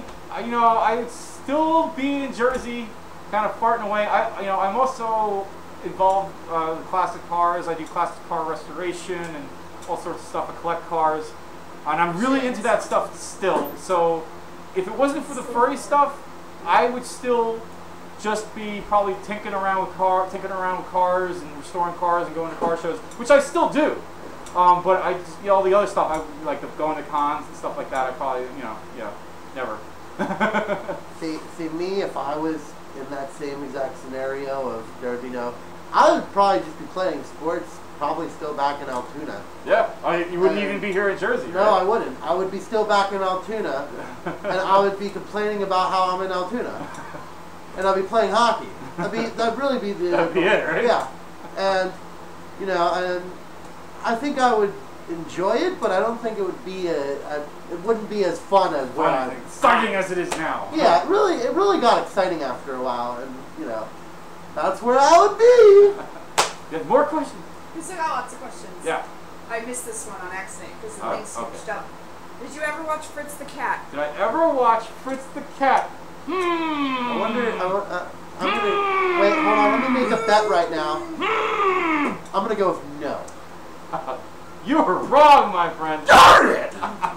Dude, Fritz the Cat. It was a weird thing. Oh, it was so awkward. If you're under 18, if you're under 18, turn the volume down. Yeah, don't watch it. No, I'm not going to say anything there. No. It was technically like an X-rated animated film of Fritz the Cat, but I didn't know anything about it. This is like back in like the late 90s, so like stuff really wasn't all on the internet yet. And I was at the Wiz, Nobody Beats the Wiz, and I'm walking around and I see like Fritz the Cat. I'm like, what is this? And I picked it up and I went home and I'm like, all right, it's kind of crappy, but it's also kind of good at the same time. So I do enjoy the idea of Fritz the Cat and the animation itself, but the whole thing is kind of... It's so weird. Ralph Bashki is a very weird animator, let me tell you that. But I love what he's trying to do. I'll say that. And 9 Lives to Fritz the Cat is not good either, but I'll end up watching it just because it's animated cats, so... Basically. Yeah. It's like that old saying, if it's furry, I'll probably watch it. I'll probably watch it, yeah. Like Zootopia. It was like, I gotta go see You gotta go Zootopia. see. That's mandatory. Yeah, it's like, woo! For that. I mean, it literally just, but Fritz the Cat was, I agree with you on 100%. It's a really weird. If I could swear on this, I would. I promise I would, but it's messed up really bad. Would I recommend watching it? You know what? Go for it. Shoot for it. It's not gonna kill you. It's gonna drain a couple. It's one of those required films. Like it's like of pop culture. Like you should know about Fritz the Cat. Like at least watch it once. So when someone says something about it, you know what they're talking about. Oh, I know what you're talking about. Only if you're an adult. And only if you're an adult. If you're over 18. If you're not, just leave it alone. Leave it alone. What's the other? We have other questions. How long have you known Skuro?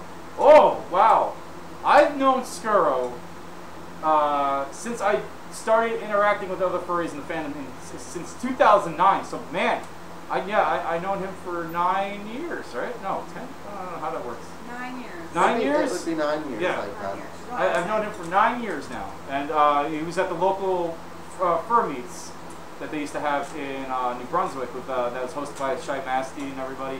I used to go to those, and I saw Skuro there, and he had like really long hair, and he was like off to the corner. This is before he even was a fursuiter. He was just doing art and stuff like that. And I thought he was like this really like edgy like artist guy that wouldn't talk to me or anything like that. And like I think the second or third time I went to the meet, I was like, oh, this dude's actually pretty cool. And I was like, dude, we gotta hang out, you know.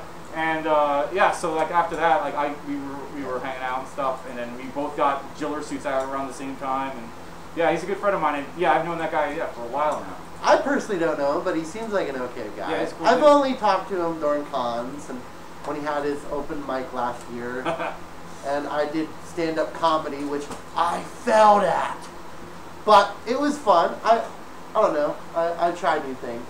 Yeah, it's always about trying. That's the other thing with the fandom. You get to try. Don't worry about it. Just try. Like Zootopia, try everything. If you fail, it's not going to be that big of a deal. It's furries. It's fine. Go have fun. If you fail hard enough, it will be put on YouTube, and then you'll make money. Alright. I've got a lot, actually. Whoa. I'm trying to keep up. Well, this is good. This is good. I like it. I heard you had another suit Fender. How'd you come up with him? Oh! I didn't come up with anything for Fender. Fender belongs to Fur Affinity. It was created, I can't remember the guy's name. It wasn't Dragoneer. It was the original guy that owned it, that the Dragoneer bought off. But somewhere down the line, they came up with Fender as the mascot for Fur Affinity, and it was just there to give updates and things on news and stuff like that on the site. And it was, again, Anthrocon 2009, my first convention. I'm running around with my Sheds suit made by JD. I'm running around like a maniac, you know, going like, over here, over here, over there.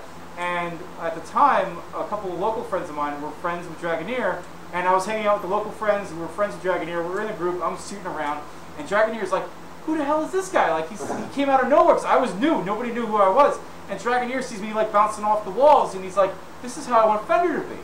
And he's like, dude, I want you to be Fender. And at the time, I'm still new, and I'm like, I don't know who that is, but I'll think about it. And I just like bounce off. And it wasn't until after I got home for Anthrocon, and I sat down at the computer, and I'm like, oh, I'm gonna go for Affinity, and I'm like, holy crap, that's the guy. That's like the mascot of for Affinity. He wants me to be that. And I was like, I had no idea, you know. So later on, I was starting to talk with him, and I was gonna help out with Fur Affinity United at the time, which was still hosted in New Jersey.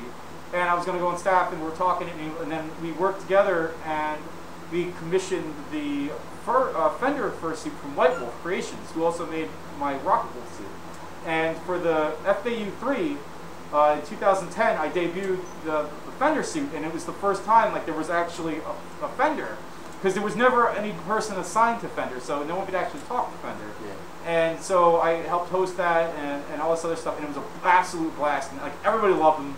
And so yeah, I've been suiting as Fender now since 2010. So yeah, I'm still not technically Fender. I'm not Fender. I'm just the first suitor for Fender.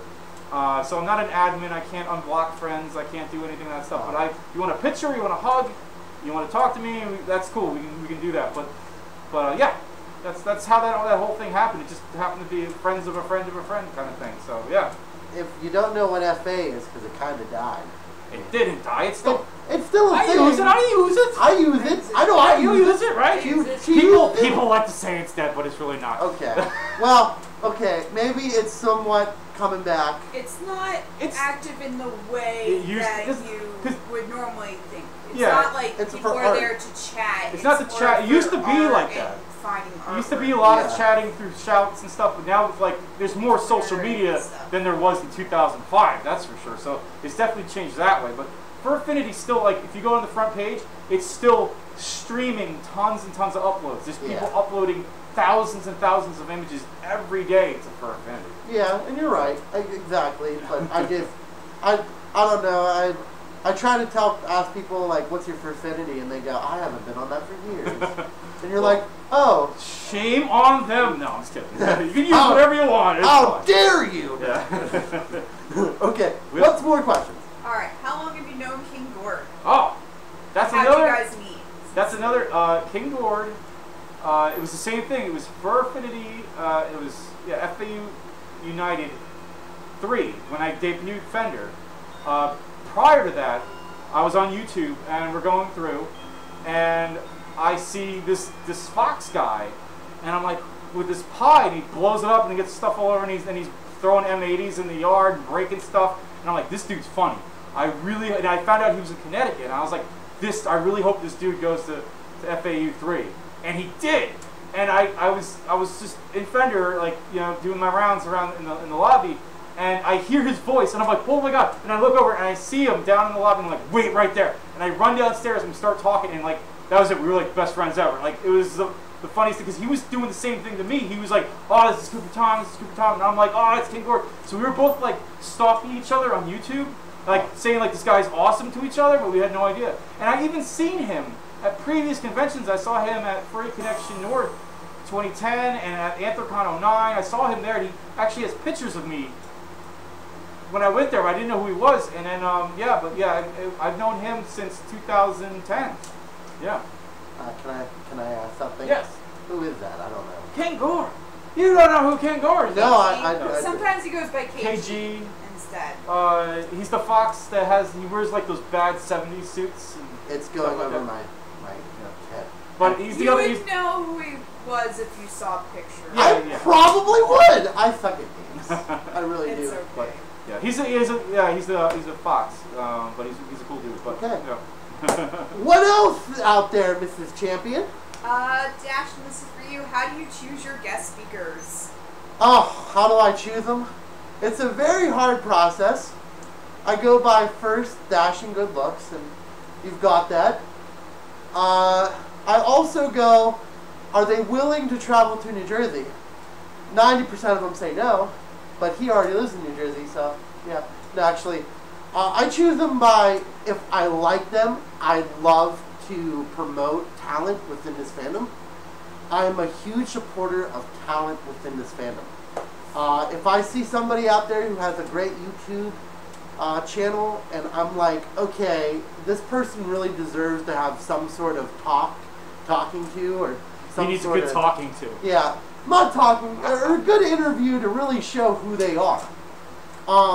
Because I don't think before this you've ever seen Cooper Tom ever like actually share all this knowledge. No, like all my videos, I'm never talking about me. I'm always just like, look at this crazy crap, and so like all this stuff, this has never really been on the internet.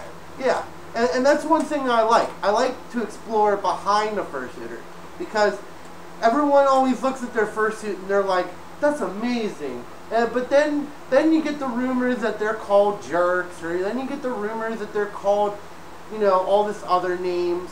But to tell you the truth, that's not always 100% accurate. And that's why I always like to talk to, you know, people like this, and I scout the internet. Was I fortunate to get at him? Yeah, I only have 100 subscribers. I've asked other people who are in the 2000s and are like, why would I want to be on that show? But I keep trying. My next guest will be a person from Czechoslovakia? Czechoslovakia? No, not Czechoslovakia. Czech Republic? Yeah. Republic? Yes. And she does a lot of cool videos, and I was like, let me get an interview with her. And it's going to suck with the time zones, but I'll get it done. But That's how I pick my special guests, and I always love seeing what's behind the suit, not just what's in the suit. And that's why I always ask a lot of questions that are a little bit personal. And That's cool. Definitely cool. yeah, so that's why I do it. Congratulations, me. Thank you, me. Okay. But yeah, that's how I pick it. We have more questions. One more question. Little Fur has 2 questions for us. Ooh. What's the best thing to do in the fandom? And the second one is your thoughts on young furs. Young furries coming up. Okay. I'm gonna start this one up because you've been starting them out all this time. The fun things to do in the fandom is save up money and go to a con. Very fun. Cons are very engaging, very fun. I love to go to conventions. They're very fun, everything like that. If you can't go to a convention, furballs are also fun. Get to talk, socialize, have a good time. If you're an introvert, wear a paper bag and then go, okay? Actually, don't do that because I don't want you to die or anything. That was a terrible joke. Sorry, internet, for saying that terrible joke within that. And young furs, I like them. I like young furs. Young furs are coming out with new talents. Yeah. Have you ever, I know during Anthrocon, I was looking at a bunch of photos. You get all these young furs who actually know how to make fursuits. Oh yeah, yeah. And they look amazing. And it's like, that's going to be the future. It's the future. Hopefully, because maybe eventually she hates it, but because teenage years they come and they're like, I don't like this anymore, and then they stop. But to tell you the truth, young furries to me are great. They're a great part of the fandom. They bring youth to it, and they bring a little bit more experience, and and maybe they clamp down cons a little bit too, because I know some people can really get a little bit too excited about the different things, bad stuff. So I like it clamps it down a little bit. Can I add also, maybe if you can't do, maybe if your area doesn't do furballs, or maybe cons are kind of way out of your reach, even just a regular meetup. Yeah. Well, yeah. Like meetups in general. That's what I meant. I did. Meetups in general. I just said furballs because they're the most common. That's true. Any fur meet, if you do want to create one and only 2 people show up, that's 2 people you didn't have before. That's what my motto is. Try a fur meet. If not a lot of people show up, don't get discouraged. Keep going with it. Eventually, it will start growing and it will start being better. You can't give up after one try. If I'd give up on my very first video, I wouldn't be here. I think my very first video had 10 views, and I was like, wow, cool, let's keep going. So, your turn. Yeah. The other thing I enjoy about, not even just the conventions, it's because the convention also gives you reasons to travel. Yeah. Like Pittsburgh, I would never went to Pittsburgh for anything. I didn't know anybody who lived there. There was no reason for me to go to Pittsburgh. And I went to Anthrocon. I'm like, this city is awesome. I absolutely love the city. And now I find myself going back to Pittsburgh, 2-3 times a year just to hang out with local friends and just enjoy that city. So going to, just being a furry and going to conventions, it opens up this whole opportunity to go travel to places you never been. Even last year, I went to Eurofurence, and I'm going back this year. Going to Germany. Never in my life would I have thought that I'd get on a plane and go to Germany. I wasn't really a big I actually hate airplanes. I hate airplanes, but just the drive to go to conventions and meet other people in the convention, I was like, I'm going to get my ass on that plane and go over there. And I did it. I actually did it. And I'm so glad I did, because I got to see this whole other part of the world that I would have never been in. So that's the one thing I really do love about the conventions, are the travel aspect of it. I mean, you get to see other places that you never thought. And as far as the kids, I absolutely love it. I mean, there's some people that get up in arms. There could be certain cons that aren't for kids, and there's certain cons for kids. But I think it's really important that, especially certain things like Anthrocon, which is becoming more of a family-friendly con, we need to have a space for more of a family open area, and that, because you got to think, if you're a kid and you are interested in this stuff, and you really want to do this, it's going to be super hard to convince your parents, if you're a child, to get you to go to one of these things. If they, as soon as they go on the internet and they see some crazy stuff on there, they're going to be like, no. You know, so I think it's really, really important that we start focusing on more, like, not all cons. I'm not saying every con's got to be like this, but there should be family-focused cons where it's a PG area, a very, you know, clean, friendly and clean environment that people won't even give a second thought about bringing their kids into one of these things. Yeah. So there's that's I'm really glad, like, when I do go to conventions, that I see parents with their kids there, because then I'm like, wow, like, they are, you know, they feel comfortable bringing their kids to one of these things. So, and there's kids that will enjoy this stuff as a young age that are isolated from it because their parents are too afraid to take them anywhere. You know. So I'm really happy about seeing younger kids getting involved. And that's one of the reasons why, you know, I always try to keep this family friendly, because I would like more kids to get involved. Yeah. And I would like to, you know, see a little bit more family cons. Is there cons that are like 21 and older? Yeah, but that's every fandom. It's gonna happen. You're gonna have the people who are like, I want to drink all the time.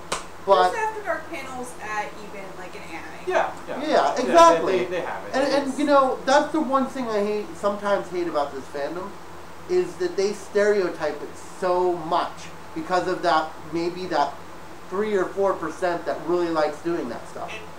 It's more, I think it's a ratings thing, you know. It's like you're gonna do a news thing or do something on TV, and but it's been changing though. I've been seeing lots of documentaries that are just like super like, hey, this guy just likes, you know, to dress up like an animal. So it's been changing, but I think people go out of the way for the shock value of it, and unfortunately that's what the world sees, because that's what's been, you know, put on TV. Yeah. So yeah, it's one of those things, but it's definitely toned down over the years.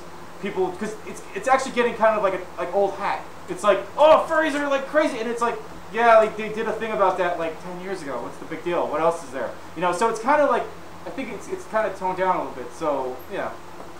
I think even as it grows, just the population growth, it's becoming much more mainstream. Yeah, it's a bigger. Yeah, we used to be a very small subset of fandoms, and it's gotten to the point where it's merging into other fandoms and this and that, and you see people going to anime conventions fursuiting, and BronyCon people fursuiting. So like it's kind of opened up more, and yeah. So like if someone starts like, you know, talking crap about furries, and there's always usually somebody like, hey, my friend's a fur, and it's not that bad, you know. And so yeah, it's definitely, like you said, it's definitely gotten bigger. Accepting. Yeah. It went from being like, what the heck are these guys doing? Yeah. They're in fursuits? What the heck's that? Yeah. And now it's kind of like, okay, that's cool, you know. Because a lot of people do it for hobbies and stuff, you know. Well, that's like my friend Tilt Longtail.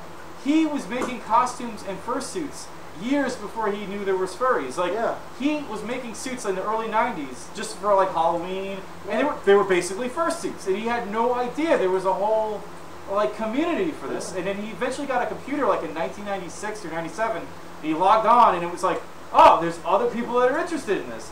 So yeah, it's weird how that works like that. It really is. Yeah. It really is. Any other questions? I've got kind of two more. Mm-hmm. You got two more. So, Will Fur added that like I get hated on so much because I'm young in the fandom. Do you feel that there's like a kind of negativity towards like a generation gap? I don't personally have seen that. Like I never did too. Like as far as negativity towards younger people in the fandom, I mean, it has to be such an isolated incident. Like I would be like, all right, who was it? Like point him out, kind of thing, you know? Because I don't actually see that at cons. Actually, I get a lot of people, you know, saying, "My God, you're a furry and you're that young." I mean, I wish I was a furry. That's what I think. When I see a young, like, damn, I wish I was your age when I started this. I wish this was so much more acceptable. Yeah, it's like when I was 12, you know, I couldn't physically ask my dad to be like, can we go to a convention in Pittsburgh? I know it's an hour away. That has a bunch of talking animals and anthropomorphic, and he would probably go, ha ha, no. So, no, I mean, I had to ask my dad if I could ride my bike to the mall, and he'd sometimes like, no. You know, I can't, I mean, as far as negativity, I don't know. I never saw it I haven't really seen anything like that. Yeah. Why just us jaded adults that are jealous? Yeah. those young whippersnappers. They can just run around all willy-nilly. That's it. That's it. If someone gives you crap because you're young in the fandom, just tell them that's because they're jealous. Yeah. That you're actually doing it. Yeah. They're jelly. They're so jelly. Alright, so next question, Johnny Blackwell asks, is your personality different out of suit versus your in suit? Question for both of you guys. Okay. Yes and no. At work, I'm like the guy who like smiles all the time. Like, it doesn't matter, you can punch me in the gut and I'll go, ha ha. I think it's my personality that gets changed because of my voice changes, number one. My voice in this is like completely different. It's weird. Really weird. But my personality changes slightly. It goes from being kind of like, I don't know, it's hard to explain because I hate talking about myself. It's like talking about myself is like the worst feeling in the world to me. But it changes in a good way. It goes from being, I'm always happy to like ×5 for my first thing. And I love it. I love having to have the funness at work and stuff. If I could wear my first day, I think everyone would tell me shut the heck up. Like, because I get told that like all the time at work, and I always have to deal with customers. And it's like the customers always come up and you're like, you're always just so happy. And I'm like, how are you so happy? You should be miserable like us. Smack, smack. Yeah. Like, I had one customer that did that actually, and he was like, I said, isn't it a wonderful day? And he's like, oh, it's raining. It's terrible. It's just awful. I'm just like, dude, you're supposed to enjoy life, not like get like all offended that I said it's a good day. I don't know. But my personality changes within, and also I'm more of an introvert when I'm out of suit. But when I'm in suit, I can go up and talk to anyone. Even if a person was dying in the middle of the street and how awkward that would be, I'd probably be like, hello, my friend! Greatness! I'm dying! Shut up! Help me! Oh, that's great! No, I'm kidding. No, but yeah, that's what happens to me. What about you? I am. It's strange. It depends on the situation. In the work environment, I am silent like a mouse. I just like head down, do my work, leave me alone kind of guy. Like when it comes to work, I'm like just leave me alone kind of thing. And then socially though, I am. I don't know. There's a term for it. It's like it's not introvert, it's not extrovert. It's like kind of like in the middle. Like you could flip a little bit. So there are times where I'm like I need a recharge. I'll go and chill by myself and just chill out and I'm good. And I'll get burnt out after a while. Like too much of this like people and everything. I need that. I need to get away. Which is kind of like an introvert.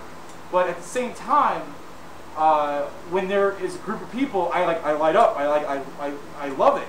So there's a certain threshold where it's like yeah. And so as far as the suit and the character of myself, it's just kind of I'm mostly like this out of suit, but it's just more amplified and like exaggerated when I'm doing this in fursuit. So it's like that. But yeah, even out of suit like this, I'm very like, hey, you like this? I really love, I'm really passionate about like talking about stuff. And sometimes like in parties, like I will just, you gotta tell me like, shut up, I'll start talking about nonsense. And like this, I could go on for hours like this. So. So yeah, this is just an amplified version of myself when I'm not at work. At work, I'm just like, all right, yes, very good. Okay, thank you, very nice, goodbye. So. See, that song by REM, "That's Me in the Corner." That's me in the corner. Yeah. Well, see, with me, it's that's me in the corner, looking at his cell phone all the dang time. Really want to get out of work. Yeah, well, it's because it's like that. Because I'm not a very sociable person. I'm not. And out of suit, I'm like the guy who's like, yeah, I'm here. Yeah, I'm over here. It's like that background character. I always consider myself out of suit as a background character. Sure. That where it's like, oh yeah, I know that guy. He was in the scene of 2:48 minutes something. In the back, right there. Yeah, and then when I get into it, I'm like, okay, that's it, I'm in. But no, it's just weird. It really is, and I know exactly how you feel. So, Another question. Oh, one more. Okay, another question. Johnny Blackwell asks, what's y'all's thought on old school games versus new school games? Also, have any favorite games? Oh, that's. I've got a lot of favorite games from like games versus new school.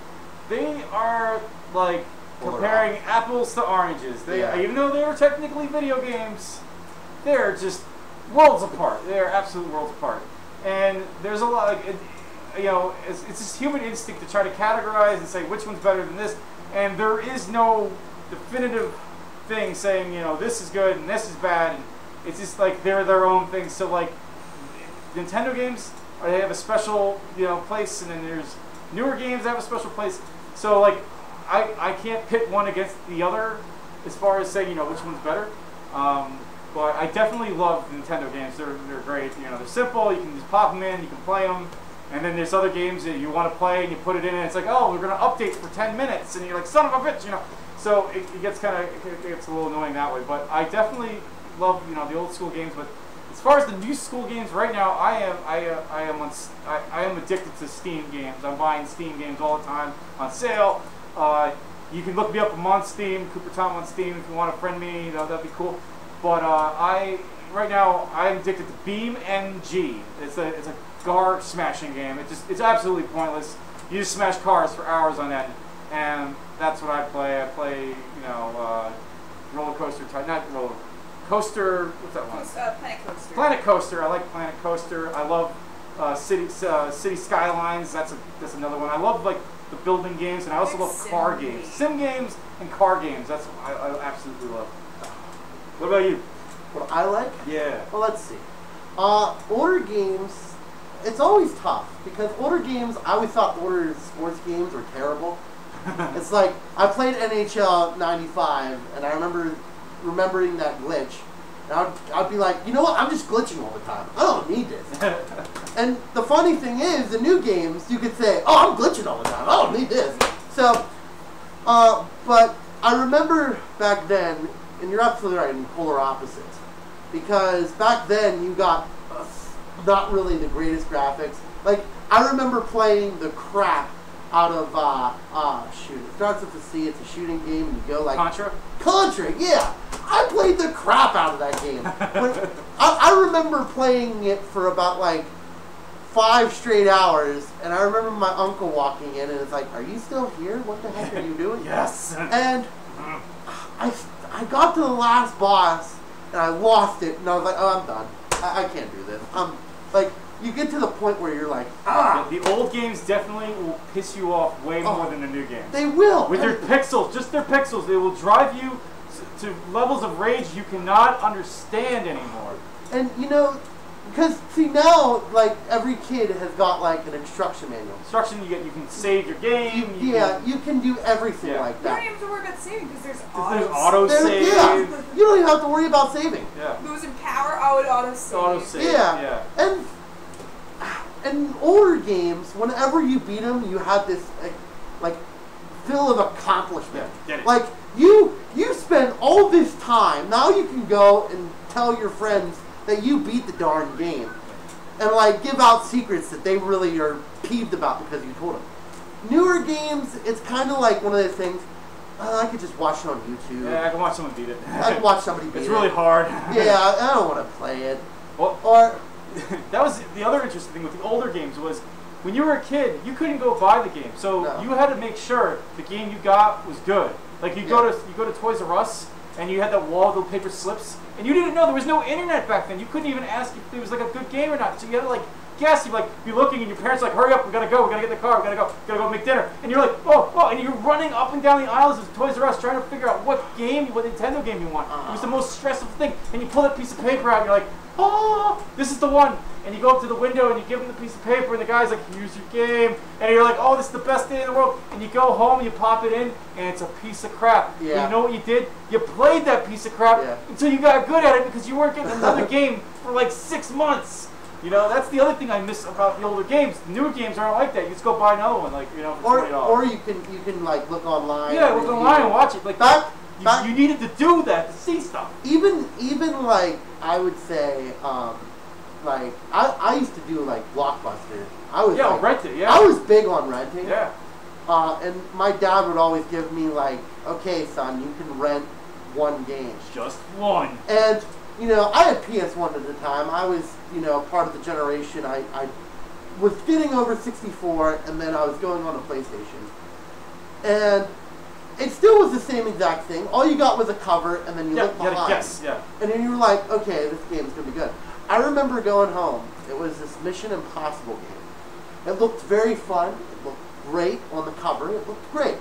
I remember playing it for 2 minutes. I was like, this game sucks. This sucks. And then, you know what the problem is? Your whole weekend is ruined. Because that's what you were planning on playing. Exactly. Yeah. And then you're sitting there and you're playing it, trying to, you know, get the suckiness out of it. Just, I'm going to do this. It's going to be fun. And then, nope. It just, it goes completely left field on you. And you're like, this sucks. And I wasted my 2 days that I had off on this crappy game that I could have easily bought for like, no. It really ruined everything. I remember the best renting game, and that was Tony Hawk. Tony Hawk. I rented Tony Hawk. Yes. Because I was back then I was a huge skateboarding fan. I skateboarded. My dad owned a skateboard shop, and all this other stuff. And I was like, dude, I gotta play Tony Hawk. That's how I got the stomach. But I remember even playing it in my sleep. I remember my uncle and my cousin Mandy was watching TV, and I remember like sleepwalking, and I turned on the PlayStation. Yeah, and I remember them telling me that I was kind of like doing really good and then crappy. And it's like I played the crap out of that game. I loved it. But that's my favorite old game. All right, two got more? some interesting questions. Okay. Benji0Devos asks, if you were able to choose a pop singer to sing a heavy metal song, who would it be and what song? Ooh. Pop singer to sing a very heavy song. Like what kind of songs are we talking about? Heavy metal. Heavy Like metal. heavy metal? Heavy metal. Ooh, I would go with Cyndi Lauper. Really? She does not do heavy metal, but I'd love to see her do heavy metal. That would be very interesting. I want you to do Girls Want to Have Fun, heavy metal style, Cyndi. That'd be really a kick butt ringtone. That'd be like that'd be really crazy. Pop stars I would like to see. I kind of want to see Justin Bieber do one, just because a lot of heavy metal people make fun of Justin Bieber, and it'd be like a twist on things. It'd be like, you did it, good job out there, but I mean, Justin Bieber, I want you to sing Loser. Yeah, that'd be good. It'd be either that or maybe Cher. I think Cher would have been. Like, just seeing Cher. I will feel that so inside me. Yeah. Yeah. That'd be very interesting. You have another question. Another question from the lovely lady from Oklahoma. Ooh. Okay. All right. There's 2 more questions. now. 2. Oh my gosh. If you could have any actor to play you, who would it be? Ooh. Asking yourself. That's a good one. That's a great one. As a persona or as a... I imagine don't know. it's for the persona. I would love the actor to wear the fursuit. That would be cool. That would be very interesting. I think Rodney Dangerfield. I would love to see Rodney. I mean, rest in peace, Rodney. But I would absolutely be like, oh, get no respectful. That'd be like. Who's that? Gene Wilder. That would. I would love. That would be good. That would be the great. I would love to see Gene Wilder play me. Yeah. Rest in peace again. But just a great actor, especially in like Willy Wonka. Oh my gosh, That'd be pretty. love that. Stir Crazy. I think that was the one. Was the one where he's with where he's the deaf guy and Yeah, Richard Pryor. Richard Pryor is blind. What is that movie? I can't remember. It's See No Evil, Hear No Evil or something. Maybe that's it. Yeah, that was. And I remember that one. Yeah. That was a really good one. But I really did like Willy Wonka. Willy Wonka. You can't even touch Willy Wonka's perfect. No, And it was crazy. Yeah. It was like, it went from being a peaceful movie to being like, is it raining? Is it snowing? Is the hurricane blowing? There's a chicken with it got its head chopped off. It's in the Yeah. movie. They chopped the freaking kill an animal in that And film. the one thing I love about him is he has the still face all through it. He's like, yeah, this is fine. This is fine. Yeah. I'm sorry. I love that one. That's probably my favorite one. Okay. What? I have to say though, if you had to cast your man self, you cannot be anyone except for the guy that plays Leonard from Big Bang Theory. I'm sorry, Cooper. That's it. That's the thing. People when they see me on a suit, they say I look like Leonard from the Big Bang Theory. I don't even watch the show, but I caught a little piece of it, and I'm like, yeah, it does look like me. Yeah. I wear the same type of glasses and stuff like that. But I don't know. Yeah. Yeah. I can see that. I can see that. All right, 5 things you bring to an abandoned island. Ooh. Oh my gosh. A plane, a can of gas, a radio, and a bottle of Coke, just for the hell of it. Yeah. Actually, that sounds like a good strategy. You know what? No. I think I'd Aircraft carrier. I think I'd bring a boat because I want to get off the island. Yeah. But I also, if I'm stranded on an island that nobody else knows about, I want to be able to come back. So I want gas for that. I want a power generator.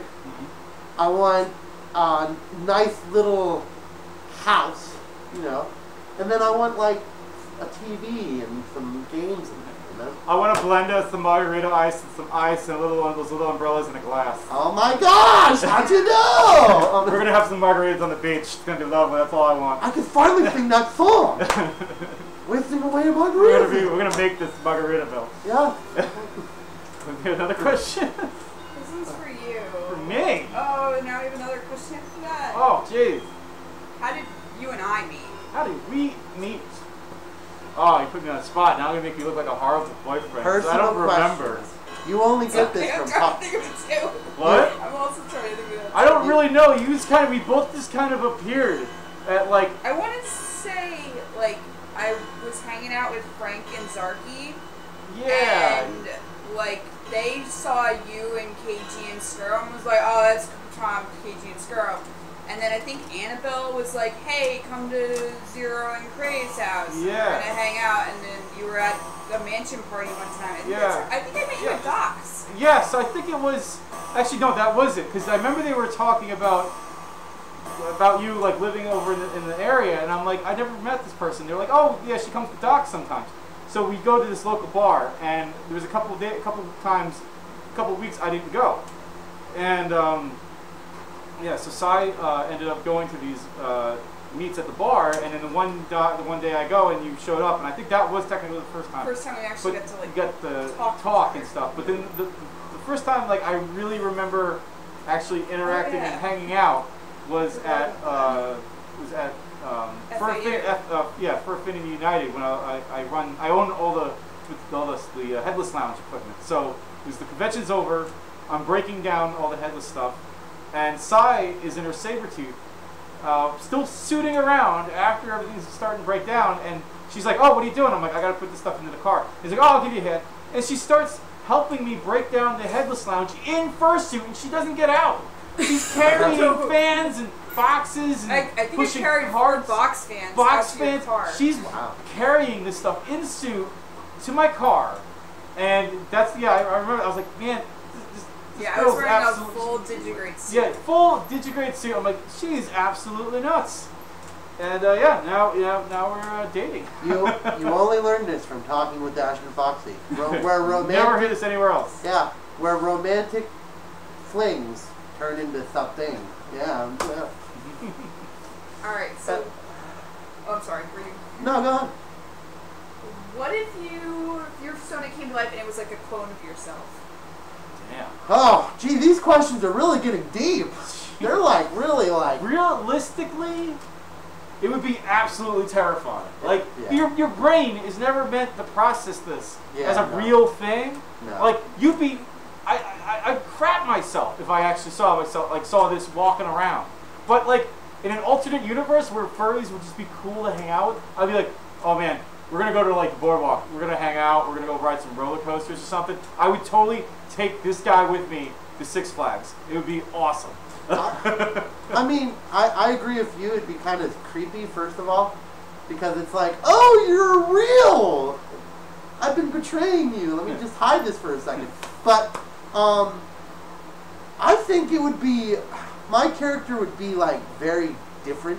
He'd be like outgoing and like very, very happy, to the point where it kind of make me, even I'm outgoing and very, very happy in real life, would be like, oh my gosh, this guy is something else. This guy. This like, guy. I would definitely hang out with him, you know, if we went like somewhere. Definitely. It would be a no-brainer, yes. But if you want me to like be trapped in a room with him, I'd probably be like, well, he was something. I'm gonna go crazy. But no. Yeah. But personally, I think I would probably hang out with him. I'll do exactly what you said. Roller coasters. I love roller coasters. But I think the first thing I would tell him was like, you gotta wear some pants. You gotta do something about this. Because this would not fly. No. You know, I know it's like, oh, el natural, but in real life, you'd get arrested. Yeah. You know what? Actually, I'd probably also be like, have you ever seen like those old like movies that were really crappy and they're like disguising?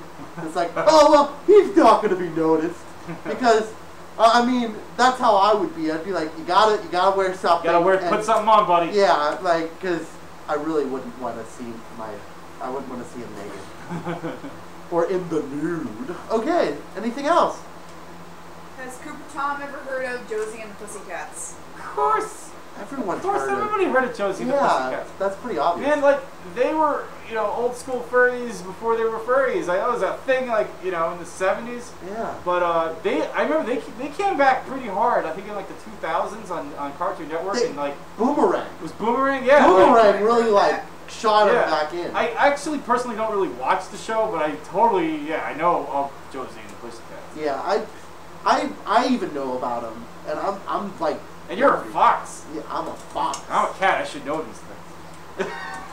I don't make meow noises. I make whatever noises I make. Ah! Yeah. I scare people. Yeah. Anything else? Do you realize that fan means fanatic? No, That I was was actually assuming directed to people us. were electric appliances. I was assuming the same exact thing. Or I don't know what that was in context. I don't to. know It's what that really was. that went way over my head completely. Like, it's in like way out. But but well, how long have we been live streaming? 2 hours and Whoa! 1 minute. Whoa! Whoa! I didn't even realize this. I'm having so much fun right now. This is good. Yeah, this is great. How many views do we have now? 6. We have 6 people are hanging in there. We've been fluctuating between 6 and 7. But That's that's good. good. I mean, for That's 2 hours actually in, good. and we still have people watching. That's awesome. We're Thank doing you. great. We gotta create our own TV show. That's it. We just, like, somebody, Adult Swim, someone hire us. We could just totally. Yeah. You We'll give you redo endless bumpers. amounts of Come material. on. Yeah, we could like literally just be in our fursuits the whole time. Yeah, that's it. I mean, come on. You guys hired Tim and Eric. I mean, we could totally do that. Yeah, dude. A bunch of random crap. That's my forte, and that's his forte. It's free real estate. Yeah. See, look, I did it. Yeah. Totally rad, dude. See? Just did an 80s thing. Now people are nostalgically gonna click on back to this and go, I remember that. Remember that when people used to say radical? Yeah. Yeah. That's That's rad. yeah. Good question.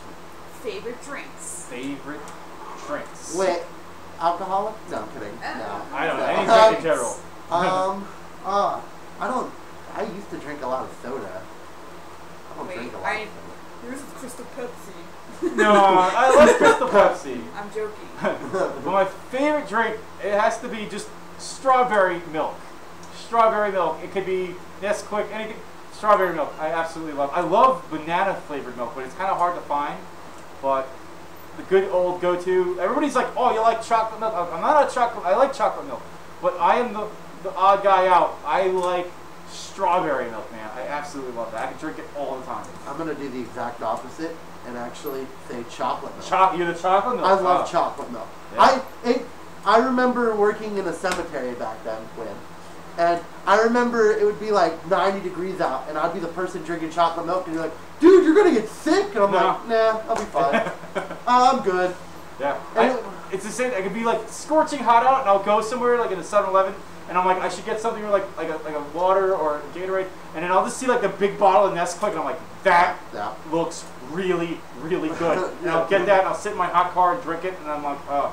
But yeah, it's good. It's so good. It literally, it's probably the best.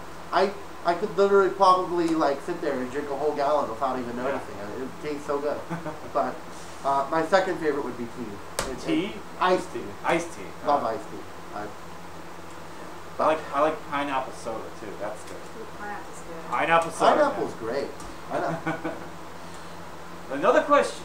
Another question. Oh. This is for both of you. What is the best advice you ever got? Best advice I've ever gotten.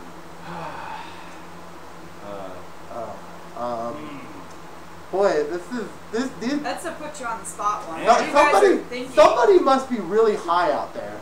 What's the best advice ever that someone gave to that you've gotten? A penny a day? No. See a doctor and get rid of it. Yeah. No, I'm just kidding. I'm just kidding. I don't know. I honestly do not know this question. I want to like just say something really corny, but then it's kind of like that's been done like a million times. Life's like a box of chocolates. You never know which one you're gonna get. I don't know. It's really good. It is a good one. There's more fish in the sea. Think before you leap. Yeah, that's a good one. Or wait, actually, my old gym teacher, if he was watching this, he would literally love this. It would be because I talk a lot and I can get myself into really sticky situations because I don't think. And I remember him telling me, if you're ever arrested, you put your both hands up and you go, I want a lawyer. That might be the best advice that somebody given me because I talk a lot and I get myself really into trouble. That actually is true. If you ever get in a confrontation with the police, don't say anything. Yeah. Anything. Because that's the thing. Whatever you say could and will be used against you in the court of law. Yeah. So if you get pulled over, don't say anything because they'll twist it and say you said this and that. You say nothing, the cops they can't get you on anything. Okay, let's take a practice test. Okay, you're gonna be the guy, and I'm gonna be the cop. Okay, so you know what I pulled you over for? Not talking, huh? Not talking. Yeah, you're Mr. Smart Guy, aren't you? You're Mr. Smart Guy. You know what? I'm letting you off of a warning. Okay, I don't even want to see your face again. I'm going back to my car, and you're going to drive off, and I'm not going to see you ever again. If I do, you're going to jail. That's how it works in all situations. Actually, probably not. But no. Probably not. That's why cops can never arrest mimes. Yeah. Actually, that might be the difference. I don't know. I've never seen a mime get arrested. You ever seen a mime get arrested? I haven't. Actually, that'd be really funny, probably. He can't talk, so instead of saying "don't shoot," he was flailing his arms at me. I don't know what I was gonna do. No, that's a crazy. God, the mime's just like, he pulled a fake gun. He's got a fake gun. Get down. What's the other question? Okay, what's the other? Are y'all DDR fans? I'm assuming DDR is in Dance Dance Revolution. Dance Revolution. It just says DDR. Yeah. Nope. No, I'm not. I'm not. I love DDR. Cybri loves DDR. Rhythm games. I'm not a DDR person. That's the only way to cut down this belly fat right here. DDR. DDR. No, never. I mean, I like Guitar Hero and stuff like that, but never the dancing things. I can't. Dancing in general, I actually am a terrible dancer. Yeah. And every time I go to a concert, they're like, "Oh, Cooper Tommy, you should go in the dance comp and stuff," and I'm like, No. Last time I tried to dance my heart out, I ended up on the floor and going to the hospital. I don't know. I'm not doing this dancing thing that everybody blatantly wants to see. So no. Gail wants us to one day do a couples dance for dance comp. You know, what we should do is we do a dance comp. We should do like that cheesy like father dancing with the bride thing at a freaking wedding. You know, like and just like. Or like I have the time of my life. Yeah, we just like the slow cheesy dance slow on. dance? We should just Oh, fursuit shit. slow dance on a dance comp and just totally like break everything. Because everybody's gonna be like, boo, boo, boo, and we're just gonna be like, yeah, we have to do that. You know what I always wanted to God, do? now we're going. I always wanted to do disco. Like just break the mold and just go with disco. My friend KG has done that. Really? Him and Drevin Wolf, because he had a set. Yeah, actually, I just saw the picture that posted on. I might have that. At Apocalypse, the Dead Dog Dance is hosted by KG and Drevin, and they do nothing but disco the entire at the Dead Dog. But I mean, doing disco in like a dance in a dance comp. competition. No, I don't think that's ever been done. I would. It will be done. It will be done. It will be done. Oh, okay. I want to do it. You can do it too, but you cannot use Boney M. No. Boney M. I wanna do something that like ties to me, like put some colors on, like or Staying Alive. Something really cheesy. Like cheesy classic disco. Yeah. All right. You can do that. Like, and then just go. And then they're yeah. No. Yeah. Disco lives. Disco Lips? Disco live. Oh, disco. Oh, yeah, that's the poster. Yeah. Yeah, okay. I like disco. That and like really, I like that cheap, like really old. I'm having the time of my life. And what? All right. Okay, what else? 3. 300. Alright, so these ones will be kind of quick. Favorite alcoholic drink, and then guitar hero or rock band. Ooh. Okay. You want to start this off? My favorite drink, Long Island iced tea. You get your money's worth out of that drink. That's got everything in it, man. Dude, that's my favorite too. I love Long Island iced teas. Second runner-up is a whiskey sour. Absolutely love whiskey sours.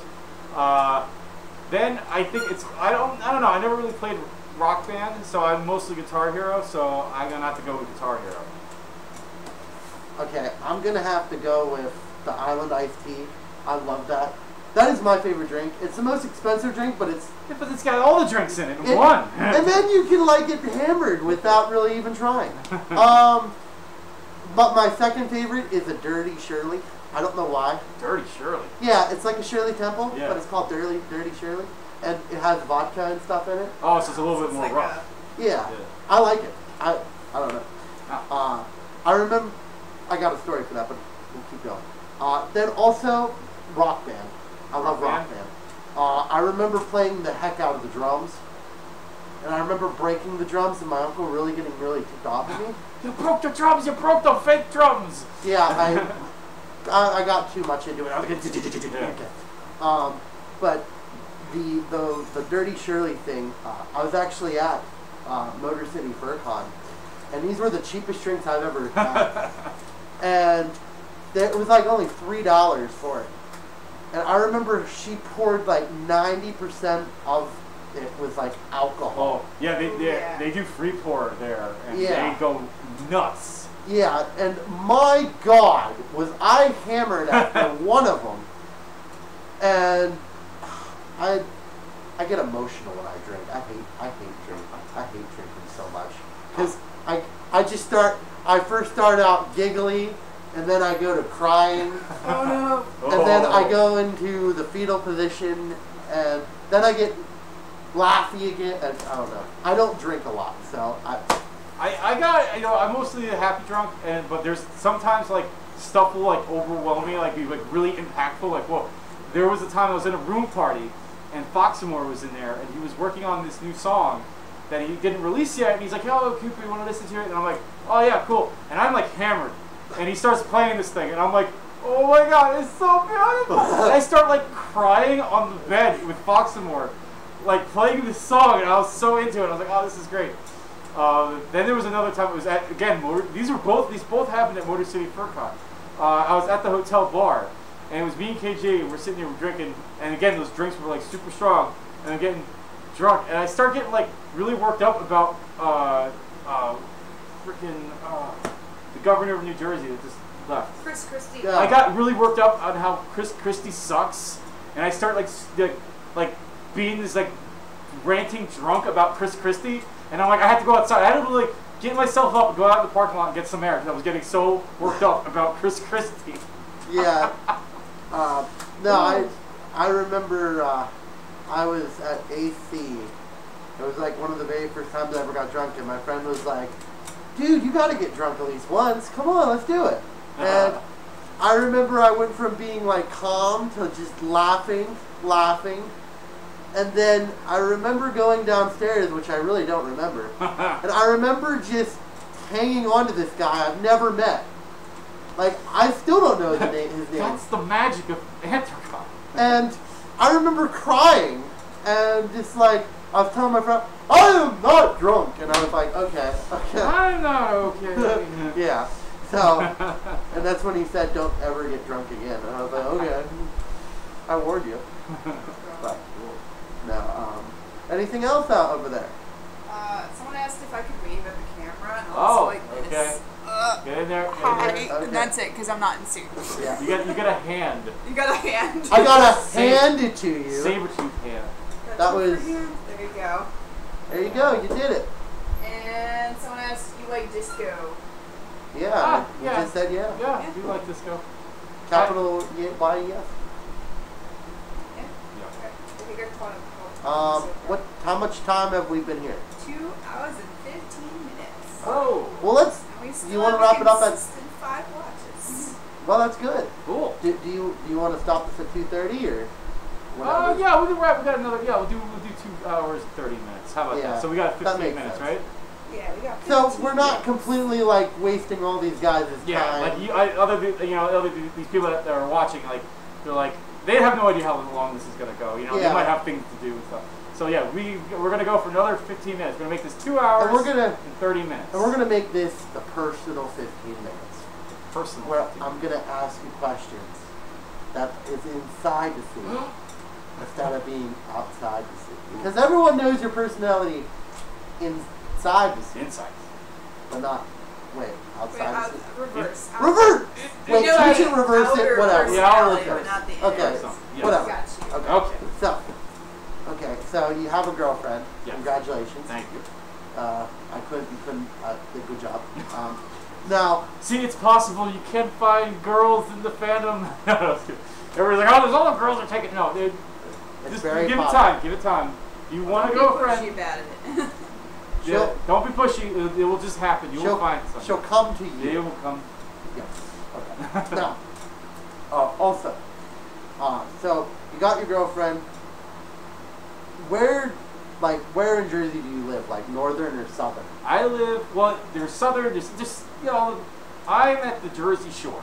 I live basically 10 minutes from where they filmed Jersey Shore in Seaside. Oh my gosh, I'm sorry. So everybody says that. Everybody says that. But that is such a small snippet of what it actually is. The Jersey Shore is gorgeous. It is. And if you know where not to go, like in those clubby touristy areas, and you go like a block in, you go down the street, there's gorgeous beaches, and I absolutely love the beach. I would die if I left the ocean. I need to be by the ocean. So yeah, I'm at the Jersey Shore. Okay. Yeah. So that's one personal question. Number 2, what do you do as a career? Absolutely nothing right now. You're as free as a I'm bird. free as a bird, but no, I'm in IT. I've worked in IT for almost a decade now, and I worked for an advertising firm, and I went to school. Well, maybe that might be another question. I don't know. Is it? Well, yeah, go ahead. Okay. Well, I went to school. I have a degree in graphic design, and they were cranking out graphic design. The whole market is flooded. I hate to be mean, but there is a lot of people with graphic design degrees, and I was one. I had the graphic design degree, and I started applying at advertising agencies, and I got the job at an advertising agency, but I ended up in the wrong department. I think I was more of a technical person too, so I did IT work for an advertising agency, And so yeah, that's what I did for about 10 years. And then my job got outsourced to India, and they wanted to send me to India to train people how to do my job, and I said, you know, and so now I don't have a job. I totally understand. And I will, after Eurofurence and everything, during the fall, I'm going to start job hunting and getting in there again and going back to the daily grind. Yeah, I'm trying to get another job myself. Okay, so you're, okay, so I asked you about that. I'm just trying to think of other questions I can ask you about. What are your hobbies? What do you do? Classic cars. Absolutely love classic cars. I have, I think, 9 cars. How many cars I got now? You have 9 cars. I have 9 cars right now. All registered, insured, all running, driving, and I restore them myself. I paint cars. I do body work. I do upholstery. I do everything. I like that. I'm also into, classic, vintage electronics, video games, computers. But I'm also into vintage synthesizers. I absolutely, I mean, I'm not the best musician in the world. I will admit that. I'm not a virtuoso kind of guy, but I absolutely love just knowing the tools and the things that the bands have used over the years and how they make the sound and how did they create the sound. I'm so into that. And I collect vintage synthesizers. I have a whole rack of synths and all that stuff. So I have things from the early 80s all the way up to the late 2000s on synthesizers and things like that. So if anybody has any questions about synths and stuff, just hit me up on Twitter. I can totally help you out if you want to look into getting synths or anything like that. I'm your cat. Yeah, that's one of my other things I like to do. Okay. I mean, seems very interesting. You seem like a very nice person. Thank you. I am a very nice person. No, I'm just kidding. Okay, well, you seem like an average kind of guy now. Definitely did that. Average cat. Getting grumpy over nothing. Okay. So, basically, I do, how much time do we have left? 10 minutes. 10 minutes. 10 minutes. So this is like my final, getting to the end part. I answer a little bit of questions. We answer a little bit of questions since you're here now. And I'm not by myself like a weirdo talking to myself. First I want to say, whoever is out there still watching, thank you! You did good! You made it 2.5 hours! I would never have made it that far, personally. Number 2, if you're liking this, share and subscribe! People, please do that to me. Yes. Patreon! I have a Patreon account. You can go and donate to my Patreon account. And I will put you on the wheel of dashing when I get it eventually here and start making more money. So yeah, that will be great. Sorry, I had to cue in my cards there before I went on. Okay, so Cooper Tom, I'm going to label you with the dashing seal of approval. Oh, thank you. Once I actually start getting shirts, I'm going to have that. Ooh. Yeah, once I get enough money, I'll be having a dashing approval. Ooh. And Dashing approval. because to tell you the truth, a lot of people, out there get very nervous and they're like, my God, this person could be mean, or because he's popular, or anything. A lot of rumors get spread by stupid stuff like this. So this is basically the good housekeeping seal of approval that you see on the can of baking soda at the grocery store. Well, somewhat. Yeah, I guess you could say that. But I'm not just talking about that. I'm talking about that you're generally a nice guy, and I would recommend hanging out with you anytime. I have business cards. No, actually, I don't have business cards. I'm not that weird. But really, it's one of those things that I really do like doing this. And yeah. I think people got to learn you a little bit more than what you see on the videos, where they're random and kind of awkward sometimes. And I do have to say, some of them are quite awkward. I've seen some of them, and I'm like, he's trying. God knows he's trying, but he's not there yet. But then I see refrigerator ones, and it's like, okay, you hit the nail. You're like my old channel. My old channel used to be like, I would hit it right on the nail, and then there'd be like ones that would be like, okay, no, just click away. Like I've created like on my old channel, I was just like your channel, and it was like all random stuff. Like, Great. yeah, like I think I even have a commercial in there. Oh, I love doing fake commercials. I do too. I love doing those. And I remember I was down at Yappy's, and he had like a bunch of foxes, and I did like a Fox Emporium commercial, and it was the most stupidest thing to me, but I don't know. I liked it a lot. I love doing videos. And you seem to like doing videos too. Oh, definitely. And your YouTube is really starting to hit high notes in a lot of the fandom. Actually, you're probably one of the most reactive guests I've ever had on here. Like, literally, I get the person who's like, hey, I don't know that person. Can you give me a little info on him? But with you, you're like, oh, I know that guy. I know this guy. I know that guy. Yeah, and to tell you the truth, you worked your butt off for it. And that's really appreciative for any sort of thing. I know a lot of YouTubers sometimes get grief saying they don't work or do anything. It's like, no.